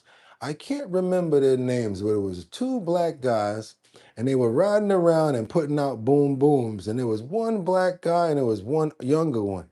Whatever happened with that case? You guys know what I'm talking about. Give me the info if you guys know what I'm talking about. There you go, Brad Pitbull. Can you do me a favor? Can you let me know, was that a Fed case? Was Lee Malvo, was that a Fed case? Let's do some quick homework and see what's going on with that, because I think that was a fact. Yeah, that's the one right there, that one, the DC one. Let me ask you guys, did they go to, was he a minor, the kid? And let me ask you, was that a federal case? I'm just trying to find out, just trying to see some corresponding information here, just to see if that was possibility he was a minor. Let's keep on moving forward, you guys. So let's go over to St. Louis. We got this fast-moving condo fire that's been on display as high residences in St. Charles right now. I'm praying for St. Charles and anybody affected by this terrible situation in St. Louis. Battling flames on this Memorial Day, firefighters had to put out a fire this afternoon in St. Charles. Fox 2's Cameron Mendoza shows us. Yes, it's an old one, couple of days ago. We didn't cover it, but it's important. Let's go. How today's fire sent some people running from the smoke and the flames and left others looking for a safe place to stay. Boom! This loud explosion. It wasn't how Tony Sandoval envisioned his Memorial Day at home, with a fire happening right next door to his condo. I grabbed all my computer stuff because the cop was yelling at me to come down. He said, "This is a dangerous situation, sir. Get out." And I wanted to grab all my computer stuff as much as I could and get out of there. But it's a very scary way to spend Memorial Day, I can tell you that. I was watching the Cardinals game, and all of a sudden, Apex, why are you wearing a suit? Are you going to work? If so, I don't want to be late. How about because God woke me up this morning and said you could put on any suit that you want? Is that a good enough answer for you, angels? Just want to know, Apex. I'm sorry, Apex. Is that a good enough answer for you? Because God woke me up this morning. Only reason. a big boom. I go, what is that? So I looked outside in front. I didn't see nothing, so I went in the back. I opened up the door and smoke is shooting in. Black smoke shooting in like a flame shooting out the roof. The neighbor has called Sherman Park Drive home for 30 years, and he says it was an Amazon delivery driver who helped get him out. Amazon driver up there, banging on the door, getting everybody out. Wasn't for him, I would have got out. No. So Kelly Ansel tells us the fire spread quickly. The initial unit is a complete loss. We did have fire in the attic space, and because this building has a common attic, it progressed into the two neighboring apartments. A lot of people think it's a holiday, nothing bad can happen, but emergencies don't know that. They don't care about time, place, date, or Especially when it comes down to barbecue and all of that fire and stuff flickering around. You guys got to be very careful on, especially on holidays. That's when things really happen. Want to pray for everybody there. I want to pray and hope that nobody lost their lives because they had not reported it. Also want to pray for the people, the Amazon worker, and thank him for actually getting those people out of there so they can live another day. You guys, we can build structures. We can get back certain things. We may lose mementos and certain things like that. Last thing you want to lose is a family member or one of our pets. So we want to pray and we want to thank God that no one lost their lives in this. Amen. Let's keep on moving forward on over to Long Island. Anybody ever hear about a snakehead, a snakehead snake? I'm sorry, a snakehead fish? Has anyone ever seen a snakehead fish? If you've been here, you've seen one before. Why did the fish cross the road? To get to the other side. What do you guys think? What do you think, the fishes can't cross the road? You think that they can almost walk? Well, if you want to call it a snakehead, they must slither to get to the other side, huh? Got a situation right that's going on in Long Island. We got these northern snakeheads that are invasive fish that can cross the street, and they've been found in Long Island. That's right, you guys, snakehead fishes. They look kind of like what do you call those things? Catfish. They really big too. Thank you so much. Check this out. But as well as that one song is saying, they destroy everything. Let's keep on moving forward, you guys, and double tap that screen. Let's get those likes up and check out what's going on with these snakehead fishes. Find in a Long Island pond a predatory invasive fish that can actually cross the street. Yes, it's true. State officials went fishing today to get rid of them, but as Carolyn Gussoff tells us, some people are welcoming the find. It's just like a bada bing, bada boom thing. It's just awesome. Vinnie Conwell elated over his first of a kind cat. His name happens to be Vinny, and he happened to say bada bing, bada boom first. He's pretty excited, huh?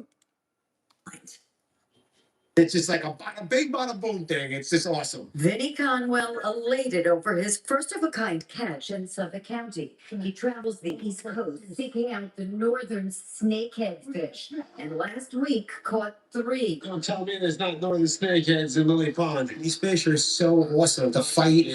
Everything about them is great. It's a shame that they've gotten the reputation they have. The species that spawned horror films has New York officials What time did you sell it? knee deep in the pond trying to catch and kill them. We really want to be on top of it and get rid of them quickly because we have Lake Ronkonkoma. Beyond Ether says, no stereotypes for harm. Bada boom, bada bing. Yes, walleye. So to have the snakehead move in there would not be a good situation. Aggressive and predatory, native to Asia and federally classified as invasive. They kind of look like a snake too. They can breathe air and survive out of the water for days. These fish can walk on land. They can cross the road. And so the DEC is electrofishing to locate and destroy any snakeheads in Lily Pond right next to the lake. Their python-like markings and dagger-like teeth have made them a bucket list catch for some fishermen. He's so into it, he got on a gray camouflage sweater. He's probably eating them. I don't know what he's doing. These fish are not going to cause any kind of problems to the general public. Yes, they do eat fish. They do eat other species, but what fish in this pond are not eating fish? Somebody said that right there. They eat native fish. But for the DEC, they're a threat to Long Island's largest lake. I do see. Who that right there? Audrey says they're gonna eat all the trout and the bass that's in there. Yeah, y'all guys know what's up. The point with the fishermen having a very exciting catch, but it's not something we're going to take lightly. I don't want this thing affecting Lake Ronkonkoma. It's getting a little cleaner, so we don't need invasive species. Do you hear, Ken? I don't want this thing messing with Lake Ronkonkoma as I'm out biking on my Barbie bike. That's right. That was an older version of Ken right there. How'd they get here in the first place? State officials say it's likely someone dumped them from an aquarium or from a fish market. Either way, they say it's crucial to stop their spread. In Lake Ronkonkoma, Long Island, Carolyn Gussoff, CBS News, New York. Thank you, Carolyn. We got to see what's going on with Hut 1, Hut 2, Hut. But before we get into that, have you already subscribed to Our Bottom Line? Have you already went to Our Bottom Line on Discord? Because guess what? That chat does not stop here. We keep it moving and keep it going right at our Discord. Our Bottom Line on Discord. Our Bottom Line on X. Our Bottom Line on Instagram.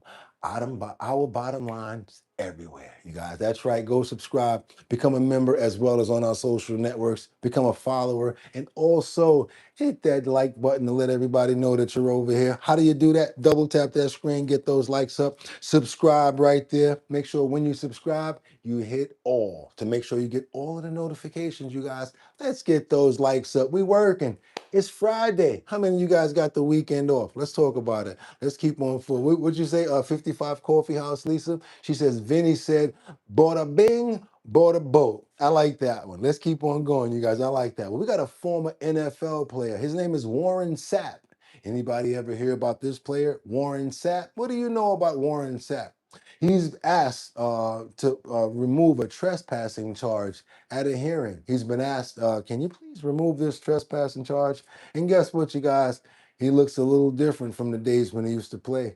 Just keep on moving forward. You guys double tap that screen and get those likes up. Let's see what's going on with Warren Sapp. Let's go. Favorite Warren Sapp was at Tampa City Hall today asking a judge to drop a trespass warning. Yeah, but that trespass warning actually was upheld. Our Tampa Bay 28 reporter Jada Williams, who covers Tampa Metro and West Hillsborough, was inside that hearing today.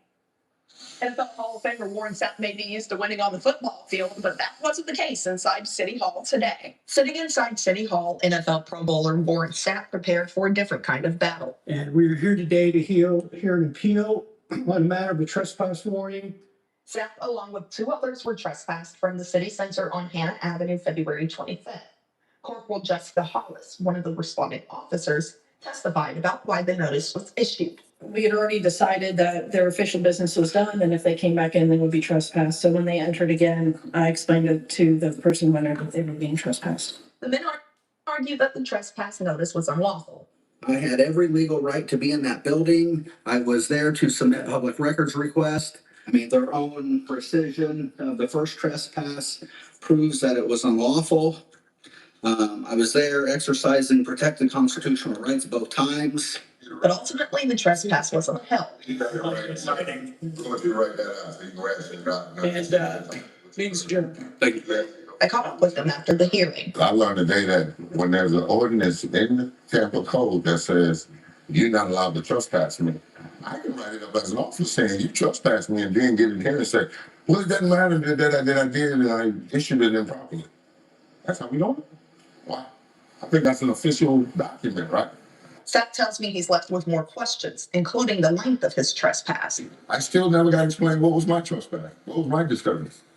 I guess it's just a camera. And I believe the Supreme Court's ruled the camera can't be a disturbance. The group says they were exercising their First Amendment rights, while city guidelines say certain areas inside government buildings are not open to public recording. Still, they believe they did nothing wrong, and this is an infringement on their First Amendment rights. It's informal, and that's all it is, but we're going to kick it up to the appeal process. The group says they plan to continue fighting the decision in court. In Tampa, Jada Williams, Tampa Bay 28. I like it because it's nothing about nothing bad. It's about actually a mission statement. You ain't get them in no DWI, no crazy stuff like that. Yeah, when it's about a mission or something like that, let's go. He got the, y'all see his haircut is like B.A. Baracus, right? From the A-Team. That's right. Mr. T. Dun-dun-dun-dun-dun. Yes, I used to watch Mr. T, the cartoon. And what was this dog's name? If you guys are really official Mr. T fans and you knew his dog that had the mohawk, what was Mr. T's cartoon dog's name? That's right, you guys. I'll give you guys a hint. Bull. I'm not going to say anything else. What was Mr. T's dog's name in the cartoon Mr. T? If you guys remember Mr. T. If you remember that, you probably remember Reggie Jackson candy bars too. Yeah, that's how far I'm going back. Let's keep on moving forward, you guys. We got to get on over to another situation. That wasn't the name of his dog. It wasn't Little T. No. Oh, you guys really don't know? You guys don't know? I told you I'm going to give you the first part of the name. Bull. Come on now. You guys can do it. No? Let's go. Its name was Dozer. That's what the name of his dog was. It was Dozer. Let's keep on moving forward. We got these Egyptian mummies that were discovered after they were buried for more than 2,600 years old. I mean, what, have they never seen movies? Why would you want to open this thing? It's been buried that long. Don't you know, you ever see like the different movies where you open up a tomb and next thing you know, or something comes out? That was his name, Jonathan. You don't believe me? Look it up. Mr. T cartoon. Name of his dog. It was Dozer. That's right. And y'all remember one thing, Mama. Y'all remember that when he did the song for his mama? Spelled with an M. That was another one that was hilarious, bro. Shout out to Mr. T. Shout out to all of the love. Shout out to Mr. T. Let's keep on moving forward, you guys. Let's go. We got these Egyptian mummies. I don't know why the hell they did that. Yes, I went far back to try to bring you guys into some stuff. What else did you say?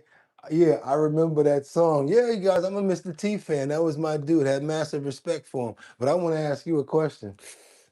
If you had a chance, would you want to open up a mummy right in front of you? Would you think that it was a good idea? Or have you ever seen movies where like you don't want to do stuff like that because you don't know what's going to come out of that? Exactly. I'm good, but they're not. Here we go. Egyptian mummies have been discovered after they were buried for more than 2,000 years.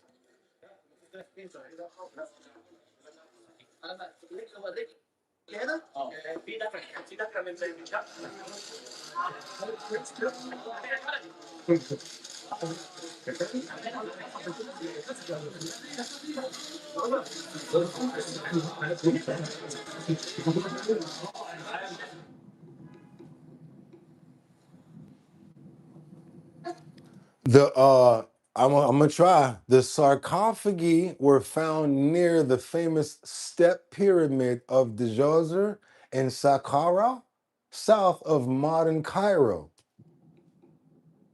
Okay, I'm trying. Pyramid. The area once formed part of the burial ground of the ancient Egyptian capital Memphis, and it includes 11 pyramids and hundreds of tombs. Why y'all opening these things up?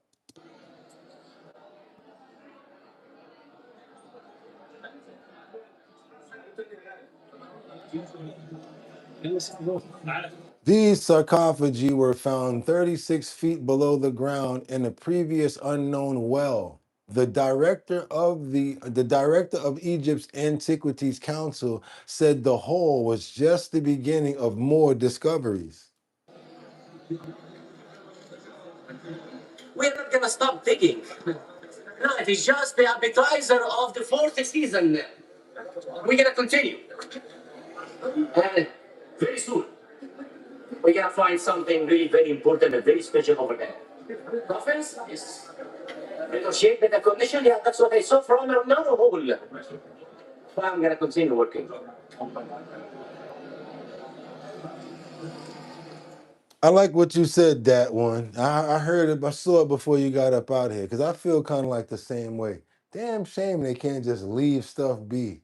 Just can't leave it down. You think that people wanted their tombs to be raided? Let's go for it. Let's call it what it is. Break in. Oh, you know what we're going to do? We want to examine and see how the people live. They live the same way that you did. Open one and figure it out. How about that? Let's keep on moving forward. Double tap that screen and get those likes out.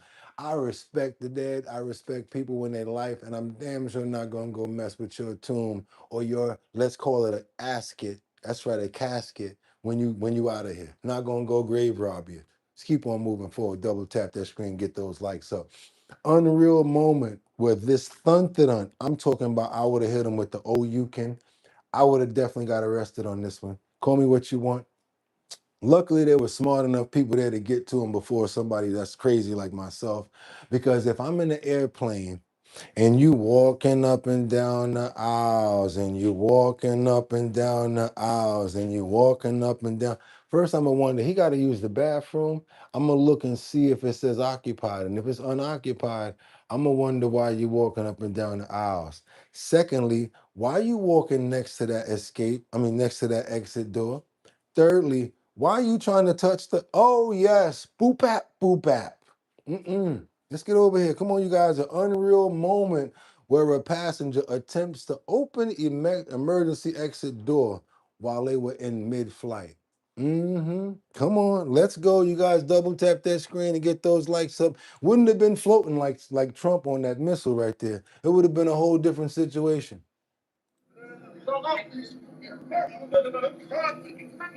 So everybody had to hold this person down.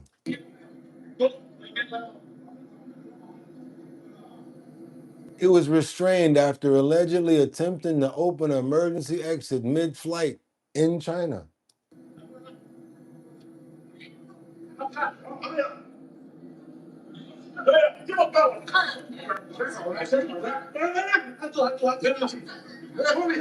All right, the airlines was operating a flight from Shenandoah to Shangbang when a passenger began walking up and down the aisles repeatedly. See what I'm saying? Giving them a little warning. And I understand that they can't open the door, probably mid-flight, can't work, can't do it. But just the fact that you're trying is a whole nother red flag.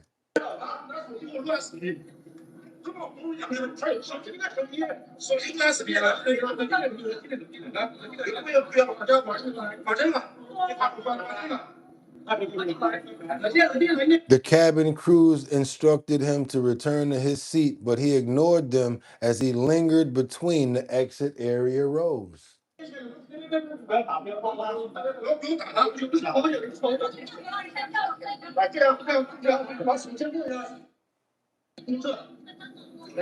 Oh, they got restraints for him now.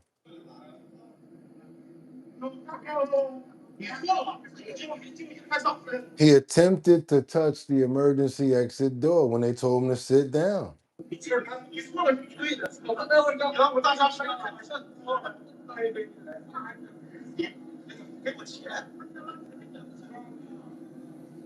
And of course, after the flight landed safely, those involved were handed over to the airport police.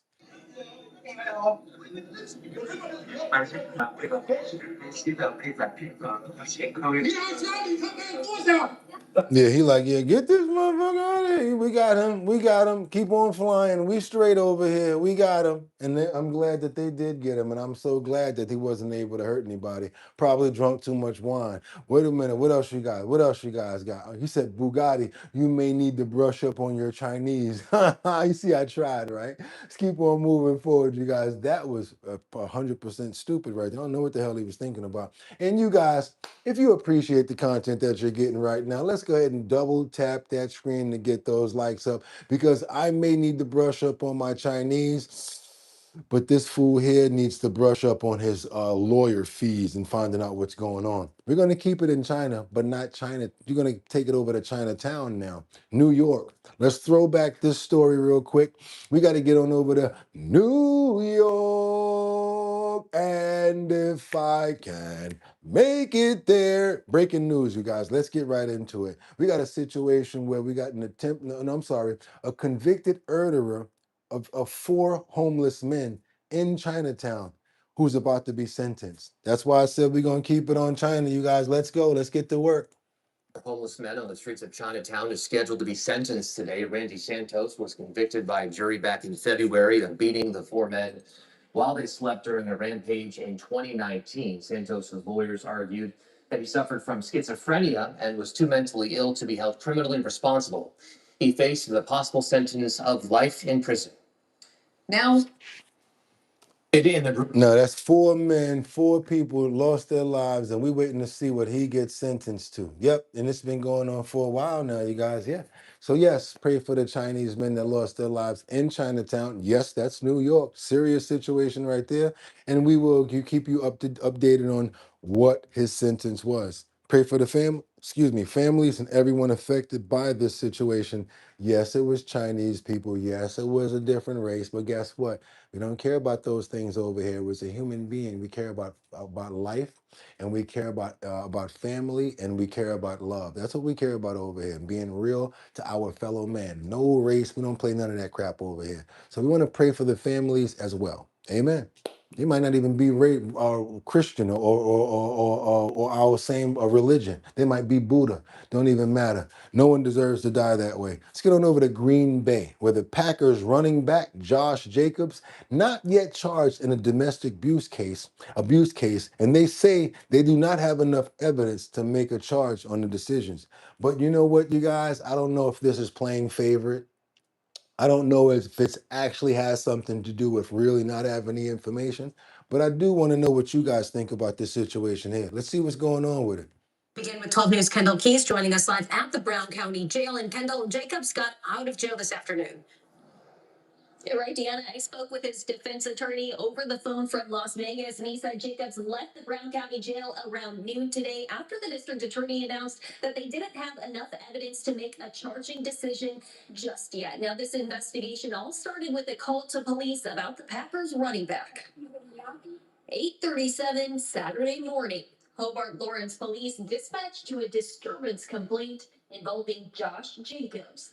The Packers star running back turned himself into police Tuesday and spent the night in the Brown County Jail. Police recommending to the Brown County District Attorney 5 charges: battery, criminal damage to property, and disorderly conduct, all 3 with domestic abuse modifiers, strangulation and suffocation, and intimidation of a victim.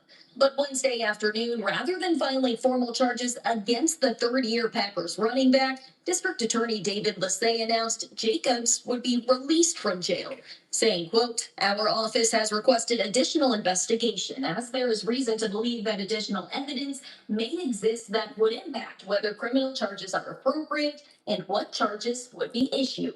Going on to say the investigation remains open and is ongoing. Now, Kendall, Jacobs' attorneys, that they continue to say that their client is innocent. Right, Deanna, and they did not agree to an on-camera interview today, but they did release a new statement saying, in part, "We remain confident that once all of the evidence is gathered and evaluated, it will confirm that no charges should be brought against Josh in the future." Didn't the same thing just happen to what was his name? Stefan? What was his name? The one that has the baby by Cardi B right now. Same sort of almost sort of charges. He had to go all the way to trial with it, and they found him not guilty. What's his name, you guys? Is that Stefan Diggs or something like that? Yeah, I think the same sort of case actually kind of just happened to him. Fellas, if you're in the NBA, high profile, making a little bit of money, let me tell you something. It's not worth it. And especially if it is you out there putting your hands on somebody, it's not worth it. My mother always taught me, first thing she ever said, boy, you got to put your hands on a woman, you need to get away from her. That's never something that you need to do. And when that comes from your mom, you take it exactly like that. If you got to put your hands on somebody, you should not be with them. That's male or female, especially in these times right now, you guys. You know what I'm talking about. And guess what? We got a situation right here. I wanted to talk to you guys about that. Anybody know this song? You never sing it because there's just no reason to. It's about one name, one person. Let's go. Sarah, Sarah, what happened to you and I? Sarah. Anybody know that song? Does anybody know that song? If your name is Sarah, you probably definitely know that song. But does anybody know that song? Who wrote that song? Who's the one that sung that song? I have no idea. Look at that, angels. You never know. See, she says, that's my name. Look at that. Sarah. See what I'm saying? Sarah, you need to step to the front of the stage and stay right here. That's right. Sarah, that's your real name, Angel? Please stay at the front of the stage right now. This is for you. Let's stay right here for you. Lisa, have a great day. No. Sounds true. Okay, what else you guys got? Okay, nobody know where that song comes from. Nobody has that name but Angels. Okay, so Angel, we want you to stay here, Sarah, and be right here. Angel's heard that song before because it's her name, of course. And probably when she's heard it, she'd probably be like, they talking about me. They sing it. Every time they made a song about somebody, your name pops up. You always think they're talking about you. Come on now, tell the truth. Go, Sarah. It's your birthday. Now, one other question. Yes, now it's in your head, Winter, and it's stuck. Just like me, it's stuck in my head too. Let's keep on moving forward, you guys. Let's go. Starship made that song. Oh, but was that Harlan Oates? Probably was. Okay, I want to ask you guys a question right now. If you guys understand and you remember that song, if someone is really in love with you, wouldn't you love for them to go around just letting everybody know about it. Like Sarah and Tom with a heart around it. Remember back in the days, they used to put it on a tree with the heart carved out. Sarah and Tom, or something like that. Sarah and Tom sitting in the tree. KISSING. First come love, then come marriage, then come Sarah with the baby carriage. You guys know what I'm talking about, right? And it's so nice to see your name written somewhere, especially with the heart around it. But when they take it too far, hashtag Sarah, come on, check this out. We got a situation where a man is wanted after allegedly spray painting Sarah all across downtown Nashville. Whoever Sarah is, I guess he's in love with her because he put her name everywhere. Was caught on camera spray painting the word hashtag Sarah multiple spots downtown, including a Metro police car. Now police are looking for leads to try to catch this guy responsible. And we thought it was only fitting for our Sarah Allen to check it out. Calling all Sarahs. Do you know this guy? Metro police are looking for this man that was caught on video Saturday afternoon vandalizing the pedestrian bridge downtown, writing hashtag Sarah. Do we have any news reporters named Sarah to possibly cover this? Oh, they actually do. And this isn't just in one spot. The yellow spray painted Sarah is all over the pedestrian bridge. And while they all seem to be rather kind messages about this mystery Sarah, it's still illegal. He was even able to deface a Metro police car, and police say they're now pursuing active leads from the footage they got. But I thought, given my name is also Sarah, it was only fitting for me to go down to the bridge and talk to others who noticed it. One group was visiting Nashville all the way from England, and they say, unfortunately, vandalism is everywhere. It's worldwide, isn't it? No matter where you go in the world, you'll see, this, and it's part of culture now, But they say at least the message wasn't inappropriate. And it's very polite. Here, it's I love Sarah. In the UK, it'll be something else, Sarah. But the group agreed that even though the message is nice, it's still an eyesore. I think it just ruins the look of the towns. It just makes it look scruffy. And the burning question I got from people passing by was if I recognized the culprit caught on camera. And that answer is no. But if you do, police are asking you to call 615-742-7463. That is the hotline for the Sarah tip line. That's right, you guys. Anybody know who wrote Sarah all over downtown? We need you to step up and tell what's up. In Nashville, Sarah Allen. Or should I say hashtag Sarah Allen, WSMV4. She said, should I say hashtag Sarah? That was the good one right there. I like that. No pun intended, huh, Sarah? No pun intended. And guess what, you guys? If you made it this far, we want you to double tap that screen and get those likes up. If you have not subscribed to the channel, why haven't you? What are you waiting for? Become a member and give me all the money in your pockets right now. I know it's payday. Give it up. Give me some money right now. No. That's not what I want you guys to do. But what I would do is take it in the form of likes. All you got to do is pick up that phone, double tap that screen, and let's get those likes up to get more people over here. Because guess what? You made it to since you've been here. We made it to the health and wellness section, and we've been rocking them and knocking them out the park this entire week, you guys. I've been caring. And I've been sharing with you guys as much as I can with things that I feel strong about in my heart, from my family, from my people, from myself, things that I'm fighting myself. And I know if I'm fighting against it and making sure that I'm trying to stay healthy with it, I can have a passion and bring it to you guys. What's the next monster we're going to go at? We haven't talked about this monster yet. You guys, you're dealing with them right now. It's probably in your hand, on your plate, right there. And every day that you deal with it, it's just building up and possibly bringing you more stress, possible cancers, possible diabetes issues. You know what we're talking about. The S word, not the F word. We're talking about the S word. It's very sweet. It's a treat. And so many people are addicted. But you know what we got to do? We got to get off of it because it is like a drug. And there's so many people, companies, put so much money behind it to get you addicted to it. It comes in the form of agave, comes in the form of syrups, comes in the form of concentrates, also comes in the form of corn starch, corn syrup, high fructose and fructose corn syrup. You guys, we're going there today. We're talking about sugar, the number one thing that we need to take care and pay attention to. It's hard to get off of, you guys. I'm not even going to play with you. It is hard. Speaking from someone that loves sweets like crazy, used to call me the cookie monster. And guess what? You can find the sugar there as well.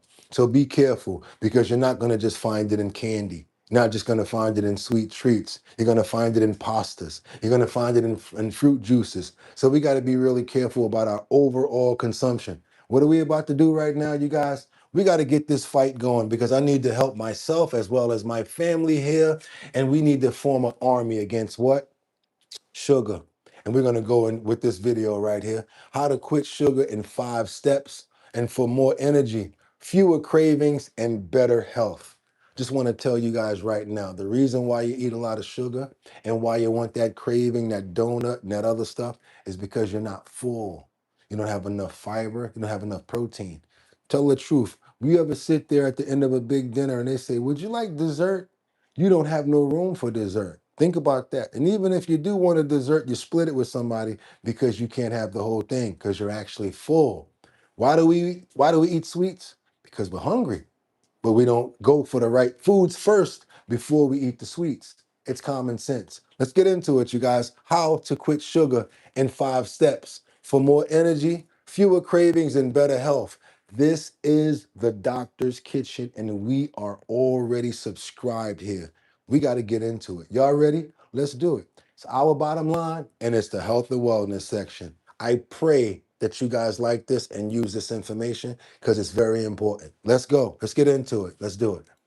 This is the maximum amount of added sugar we're allowed every day. But most of us have double or triple this, which are. And I'm angry about that, because they sneak it into our drinks and our breakfast foods and our coffees in the morning.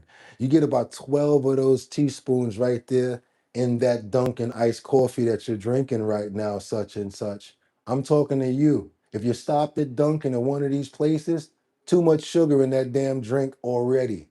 Over a week leads to a huge excess. And it's not just coming from sweets or fizzy drinks. Today, I'm going to show you where added sugar sneaks into your diet, how it affects. Everybody, hello to everybody. We appreciate you and thank you so much. Thank you so much, Adam. But we got to stay on topic right now, because this is me caring about you guys, and I want you to get this information. And I'm asking you, please, everybody, how y'all doing? We good now? Let's get this info. Let's go.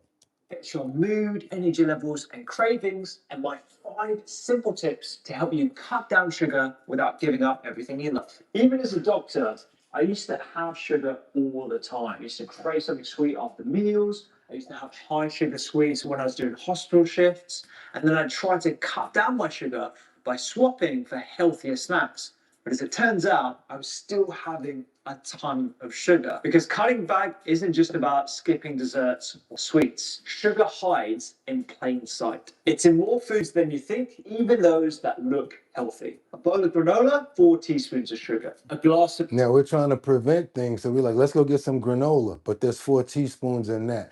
How many teaspoons you gonna think of sugar are in this cup of fruit juice?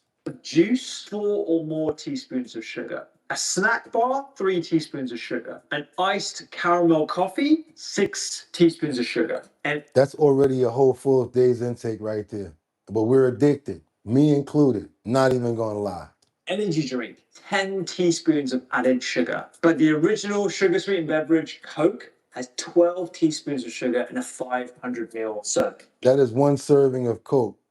Even foods that you wouldn't typically associate with sugar, salad dressings, marinades, sauces, pre-made soups, these all typically have added sugars in as well. Another problem is manufacturers will hide sugar in their products under various names. They hide the sugars in various names. Go in the kitchen right now. If you have syrup, I guarantee you your syrup content is gonna say corn syrup. It's not maple syrup unless you bought some real maple syrup. It's corn syrup, and then they add the dyes, and then they add the flavor, they add the sugar. High fructose corn syrup as well. Be careful with that. And be careful with those Eggos and that mix that you're making. When you make that pancake mix, it's already what? Over processed, because they broke down the flours in order to mix it that way. That's why it tastes so funny. If you ever had it like that, like the baking soda taste, yeah, be careful with that processed crap as well. Syrups, agave, concentrates, it's all sugar. Yes, pancake mix. Yes. Finding white wraps, white pasta, white rice, they all break down into simple sugar in your. How is it possible for white rice to break down? You guys know how, right? Because you've been watching this show. What does starch turn into? What do certain other things turn into? And is recognized in the body as sugar. So you got to watch every element of what you're eating throughout the day because they're hiding sugar in that honey bun. They're hiding sugar in that. They're hiding sugar in that. Let's get our daily amount. And if you can't do it all in 1 week or 1 month, let's start breaking it down. And I will show you some substitutes. Let's go.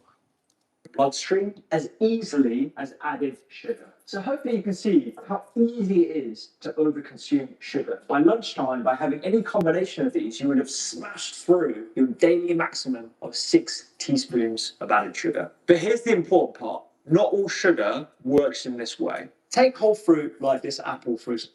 Do you happen to know, I got so much respect for apple and fruits and vegetables. They actually have something that comes off of the vegetable or the fruits themselves that line your stomach to prevent them to prevent their own sugars from being introduced so fast. So when you're eating an apple, yeah, it's got sugar, but it's a natural sugar, and it's got so many other things there. Riboflavin. What was the other one that I didn't even know it had? Dopamine is in the apples. What? All of these vitamins and all of this stuff that's in the apple? Let's keep on going, you guys. Let's go. Yes, it contains sugar, but it also comes along with fiber and other antioxidants, almost like its own protective packaging. When you consume this, pectin is released, which forms a gel-like layer on the inside of your intestines, slowing the absorption of sugar into your body, which gives you a steady release of energy. It also makes you feel fuller for longer. The same goes for whole grains like freekeh, quinoa, pseudo grain, starchy vegetables like sweet potato, and even things like lentils. You don't need to avoid these. These all come with that protective packaging of antioxidants and extra fiber, which is linked to better health, not worse. Sweet potatoes, use that as a substitute. Other things. You consume these foods, they're in their natural structure, which is different for juice. Juice has been completely stripped of its fiber, which means the sugar is super concentrated and readily absorbable. This juice has got the equivalent of 3 to 4 pieces of fruit in. This would take me at least 15 minutes to consume. This I can drink in about 10 seconds. No, I'm not gonna drink it. How many of you guys start feeling like that nowadays since we've been doing this show? Y'all know not to drink that juice right there. And y'all would be so guilty if y'all did. But so many of us right now, we wouldn't even buy a juice like that because it's from concentrate. And we know what's going on right now. Don't it feel good to know stuff like this? Though the sugar is identical, the form in which you find sugar in fruit versus natural juice. Somebody got a joke. Look at G-Man 4621. He said, it's almost like God knew what he was doing. Let's go, you guys. Let's go. Completely different, and therefore it has a completely different effect in your body. Just to clarify the different types of sugars, this is natural sugar, this is free sugar, and what you find in this is added sugar. Added and free is not the same as natural. There we go. It's full of added and free sugars. It can do far more damage than just damage your teeth. Day to day, too much sugar. What's the harm that can come to your body? And you guys, we're addicted to this sugar. I know we are.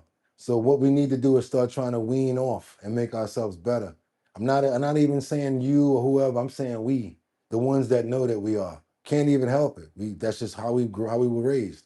Can drain your energy, affect your mood, increase cravings, and make it harder to sleep well. Over time, it's linked to serious health problems. Fatty liver that's rising quickly, heart disease, obesity, certain cancers, type 2 diabetes, and even depression and cognitive decline, including dementia. Can you believe that it adds to cognitive decline as well as dementia and gut issues as well? And that's because excess sugar can do three big things to your body. It can disrupt the harmony of your gut microbes, it can increase inflammation in your bloodstream, and push your liver to make and store fat. That What we need to do is make first those better breakfast choices. I know it's a rush in the morning to get certain things done. How about pre-making your breakfast, eating some of last night's dinner for breakfast because you already had it? Or how about, pre-making a breakfast? builds up over time. The good news is you don't need to cut down on sugar completely to get the benefits. Cut down your sugar consumption. Thank you, Zion. 5 simple steps. Thank you, Mornings Zion. where a lot of hidden sugar sneaks in. Cereal, jam, toast, and it adds up fast and it puts you on a sugar roller coaster. You get this rush of sugar going into your bloodstream and then the corresponding. By 10:30, 11 o'clock, you looking at the lunchbox or looking like I'm hungry already because you haven't had anything hearty and healthy in your body, your stomach. You probably had a donut or something because you was on a rush or on a run. That's when you're going to crash. Dip.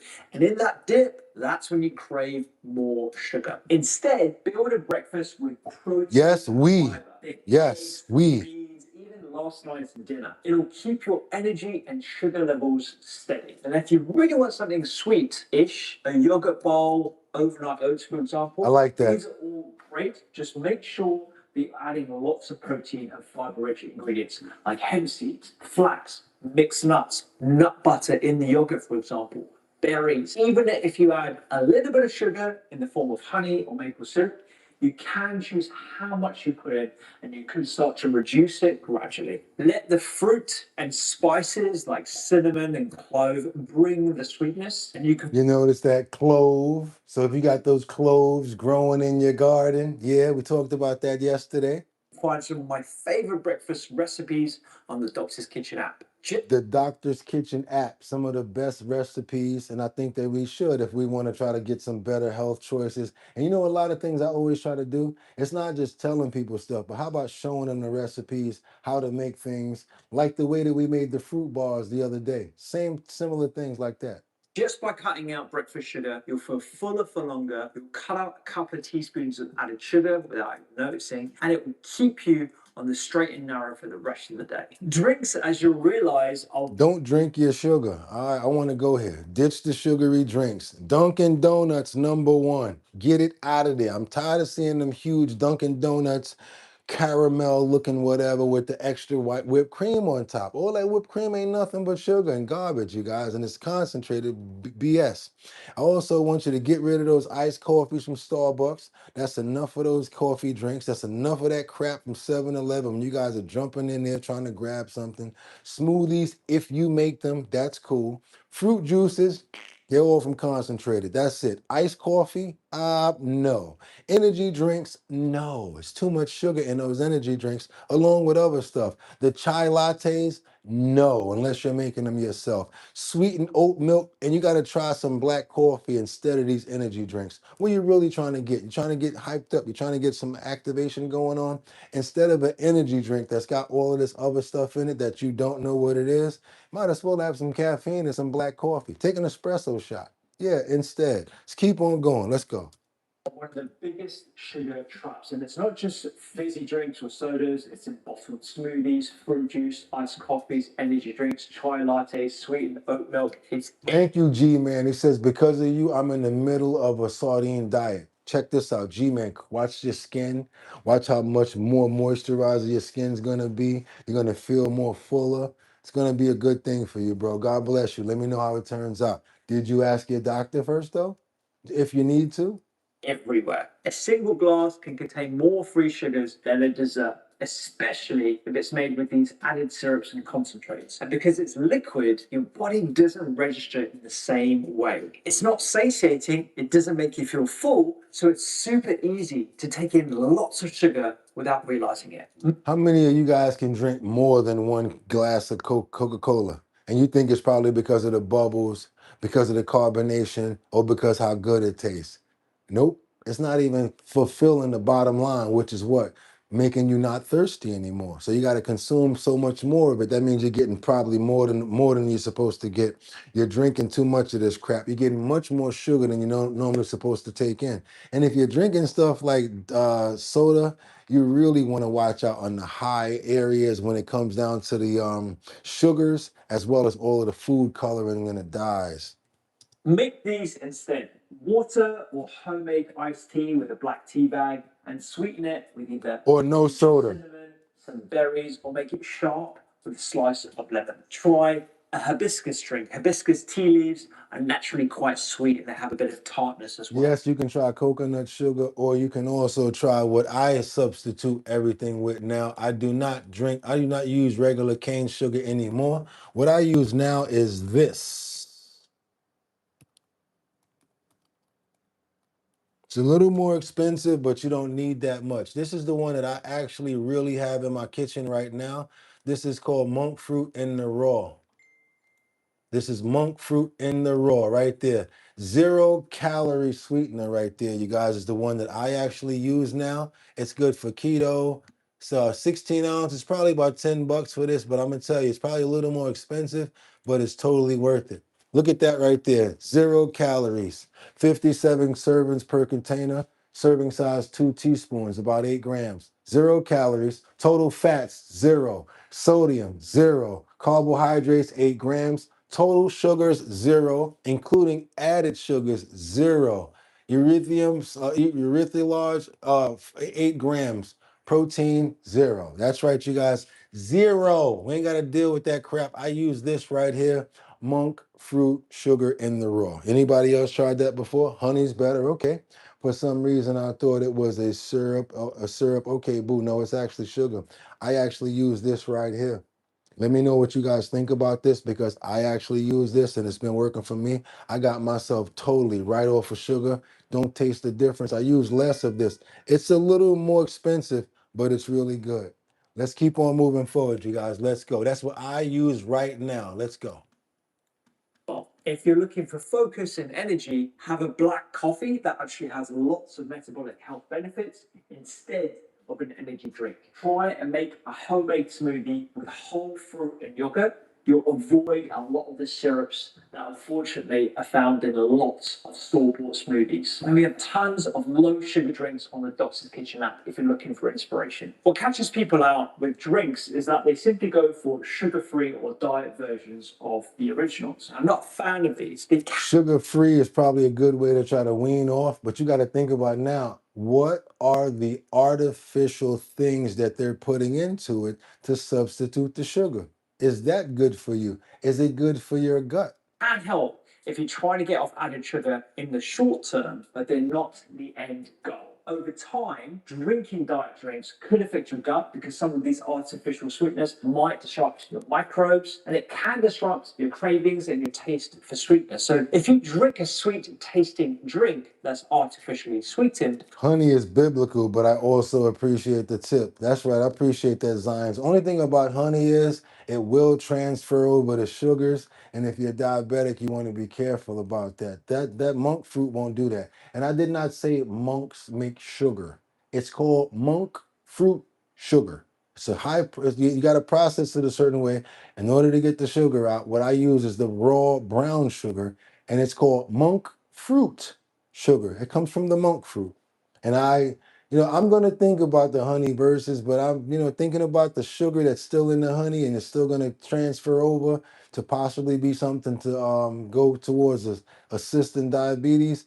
Probably going to stay away from it, to be honest with you. I'll make it a secondary the same way you said the monk fruit, though. without the calories, you actually haven't satisfied your craving for the sweet thing that you were looking for in the first place. Hence, you still crave something sweet. And anecdotally, a lot of people find themselves still eating more sugar, even though they're having diet drinks. So think of them as a stepping stone, not a long-term solution. Now, look, I still crave sweet foods all the time. We all do. I try and pause and ask myself three things. Let's try this when we want something sweet from now on. Let's try this. I actually already do it. And the first thing I ask myself, am I really hungry? Because if I want something sweet 9 times out of 10, all it is like a buffer to try to hold me over. And that's not good. Eat something with fiber, substance, protein, something that's going to actually give you something so that you don't need that many sweets. Number one, am I hungry? If so, I'm going to have something with protein first, something like a Greek yogurt or a handful of nuts. At other times, if I'm genuinely after something sweet, I'll reach for fruit that I can grab quickly, like an apple or some berries, cherries, blackberries, which are absolutely delicious and they come bundled in with antioxidants. Mindful I'll sweetness. have a couple of dates with some peanut butter, a square or two of good dark chocolate. These all come bundled with health benefits as well as the sweetness. Number two, am I thirsty? Often a big glass of water or a herbal tea is all I need, and people commonly mistake dehydration for craving something sweet. Number three, and this is a big one, is it about comfort? If I'm tired or stressed. Check this out. I like this right here. Mary Tanner 3118 says, I work in the pastry shop and I don't eat anything from there because you understand what's in the food. That's right, you guys. Smarter shopping habits, another thing. I like the way that you think, Mary Tanner, because even though it's around you, you don't let it bother you. But when you're at home, if you have smarter ideas, smarter things that you buy at the supermarket that can't reach your home. So this way you only have a certain amount of things that you can choose from. How about that? Let's do that.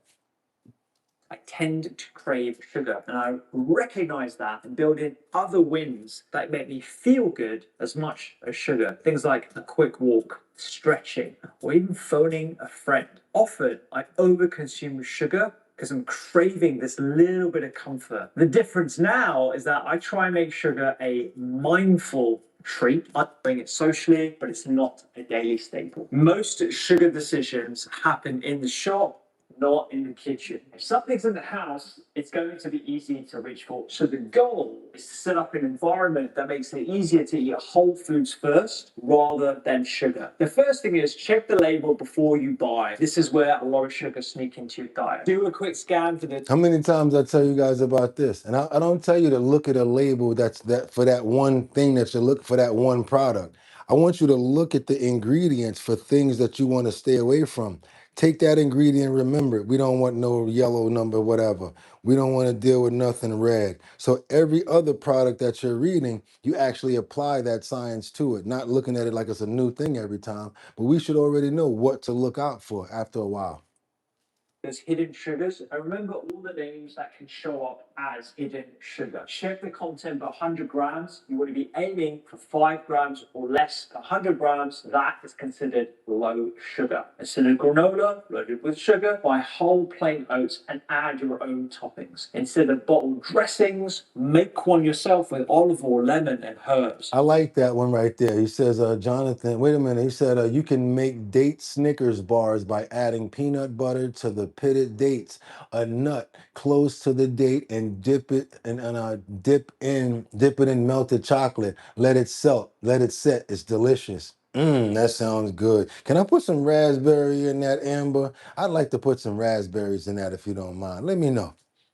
Rather than juice, pick up whole fruits instead. And instead of cookies, go for almonds and dark chocolate. If all this sounds too complicated, let our AI meal planner do it for you on the Doctor's Kitchen app. You can plan your whole week of eating and it can generate a shopping list for however many people you've got in your house. I'm recommending this right here. If you don't have the the money to do the app part of it, steal the recipes and the ideas. Go try to mimic as many of the food products as you can. We do what we got to do around here. I'm keeping it a buck with you.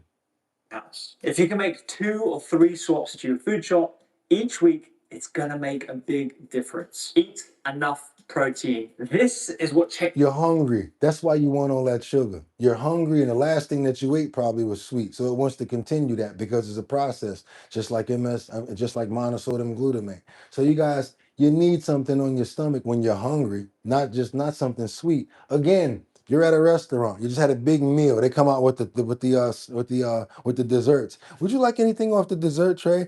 I'm so full I can't even eat dessert. You get it? Because you had something that was really satisfying, satiated, filled your plate. That's what we're going for. Less of the snacks and more the real protein. changes everything long term because, in my opinion, it goes straight to the root cause. If your meals aren't filling with the most important macronutrient, protein, you're going to keep craving something sweet. So instead of building your meals around carbs, like a big bowl of rice or pasta, start first with a clear source of protein, tofu, tempeh, fish, chicken, then add an extra plant protein source, beans, lentils, chickpeas, and make sure you also get added fiber from things like greens and colorful vegetables. This formula is super important to keep you satisfied and fuller for longer. And if you don't know how much protein that you should specifically be consuming, there is a free protein calculator on the Doctor's Kitchen app. And over time, it doesn't just cut your sugar cravings, it supports your muscle health, your metabolism, and your long-term energy. It's the foundation that makes all the other steps stick. If you want to know what my high-protein food shop literally looks like, I'll show you what I buy every single week right here. I've done a whole video on that. I never miss his videos, ever. Already subscribed. I never miss his videos. Every time there's one that comes out, I always make sure, because we want people like this in our lives. Good information coming in from the Doctor's Kitchen. Can't get that wrong. It's just the Doctor's Kitchen. You guys, you should subscribe to the Doctor's Kitchen so that you can get updates. I can't do it right now because I'm already subscribed. When you do it, I want you to see that black subscribe. Hit that, and then when that bell goes right there at the top, you want to hit all in order to get all notifications from what? How to quit sugar in 5 steps for more energy, fewer cravings, and better health. More energy because you're eating something with substance. More, what we got over here? Fewer cravings because you're satisfied. Because you're satisfied, you're not hungry, right? And the last one was better health. Fewer cravings, you're satisfied, you're getting better health because you're eating better stuff. Come on, you guys. You make your own smoothies and make your own food and stuff like that. You know what's in it versus going to buy this crap that's so expensive. Let's keep on moving forward. If you appreciate the content, let's go ahead and double tap that screen to get those likes up. If you have not subscribed to Our Bottom Line, what are you waiting for? We're trying to get to 73,000 subscribers at the end of this day. Right now, we're trying to do that. And I think we'll be able to do it. Probably already passed it. We probably already passed it. But you guys, that's how we do it over here. And you know how we do. We never just end it off. You know that. We got to get you guys more and more and more and more. So what we're going to do right now, we got to show you guys one of our very little friends. We always show the dogs. Boogotti, how come you always show the dogs, but you never show the cats? Okay, CJ the cat, Cat Man, and all of you guys that love your cat so much. That's right, Miss Swanza has a cat. A couple of you other guys have a cat. Don't Calessa have a cat too? How many of you guys are cat owners up in here? I think you got a couple of you guys have cats. Let me see. What do I have in here for my cat owners here? How about a kitten that hitchhikes over 100 miles through Pennsylvania? You guys interested in that? That's right, I said it, a kitten that hitchhiked over 100 miles through Pennsylvania. Check this out. Let's go, you guys. Let's see what you think about this. Now, the story of a hitchhiker who took a free ride of more than 120 miles. Barry Pintar has the surprising outcome for this free rider who wasn't discovered until police were called.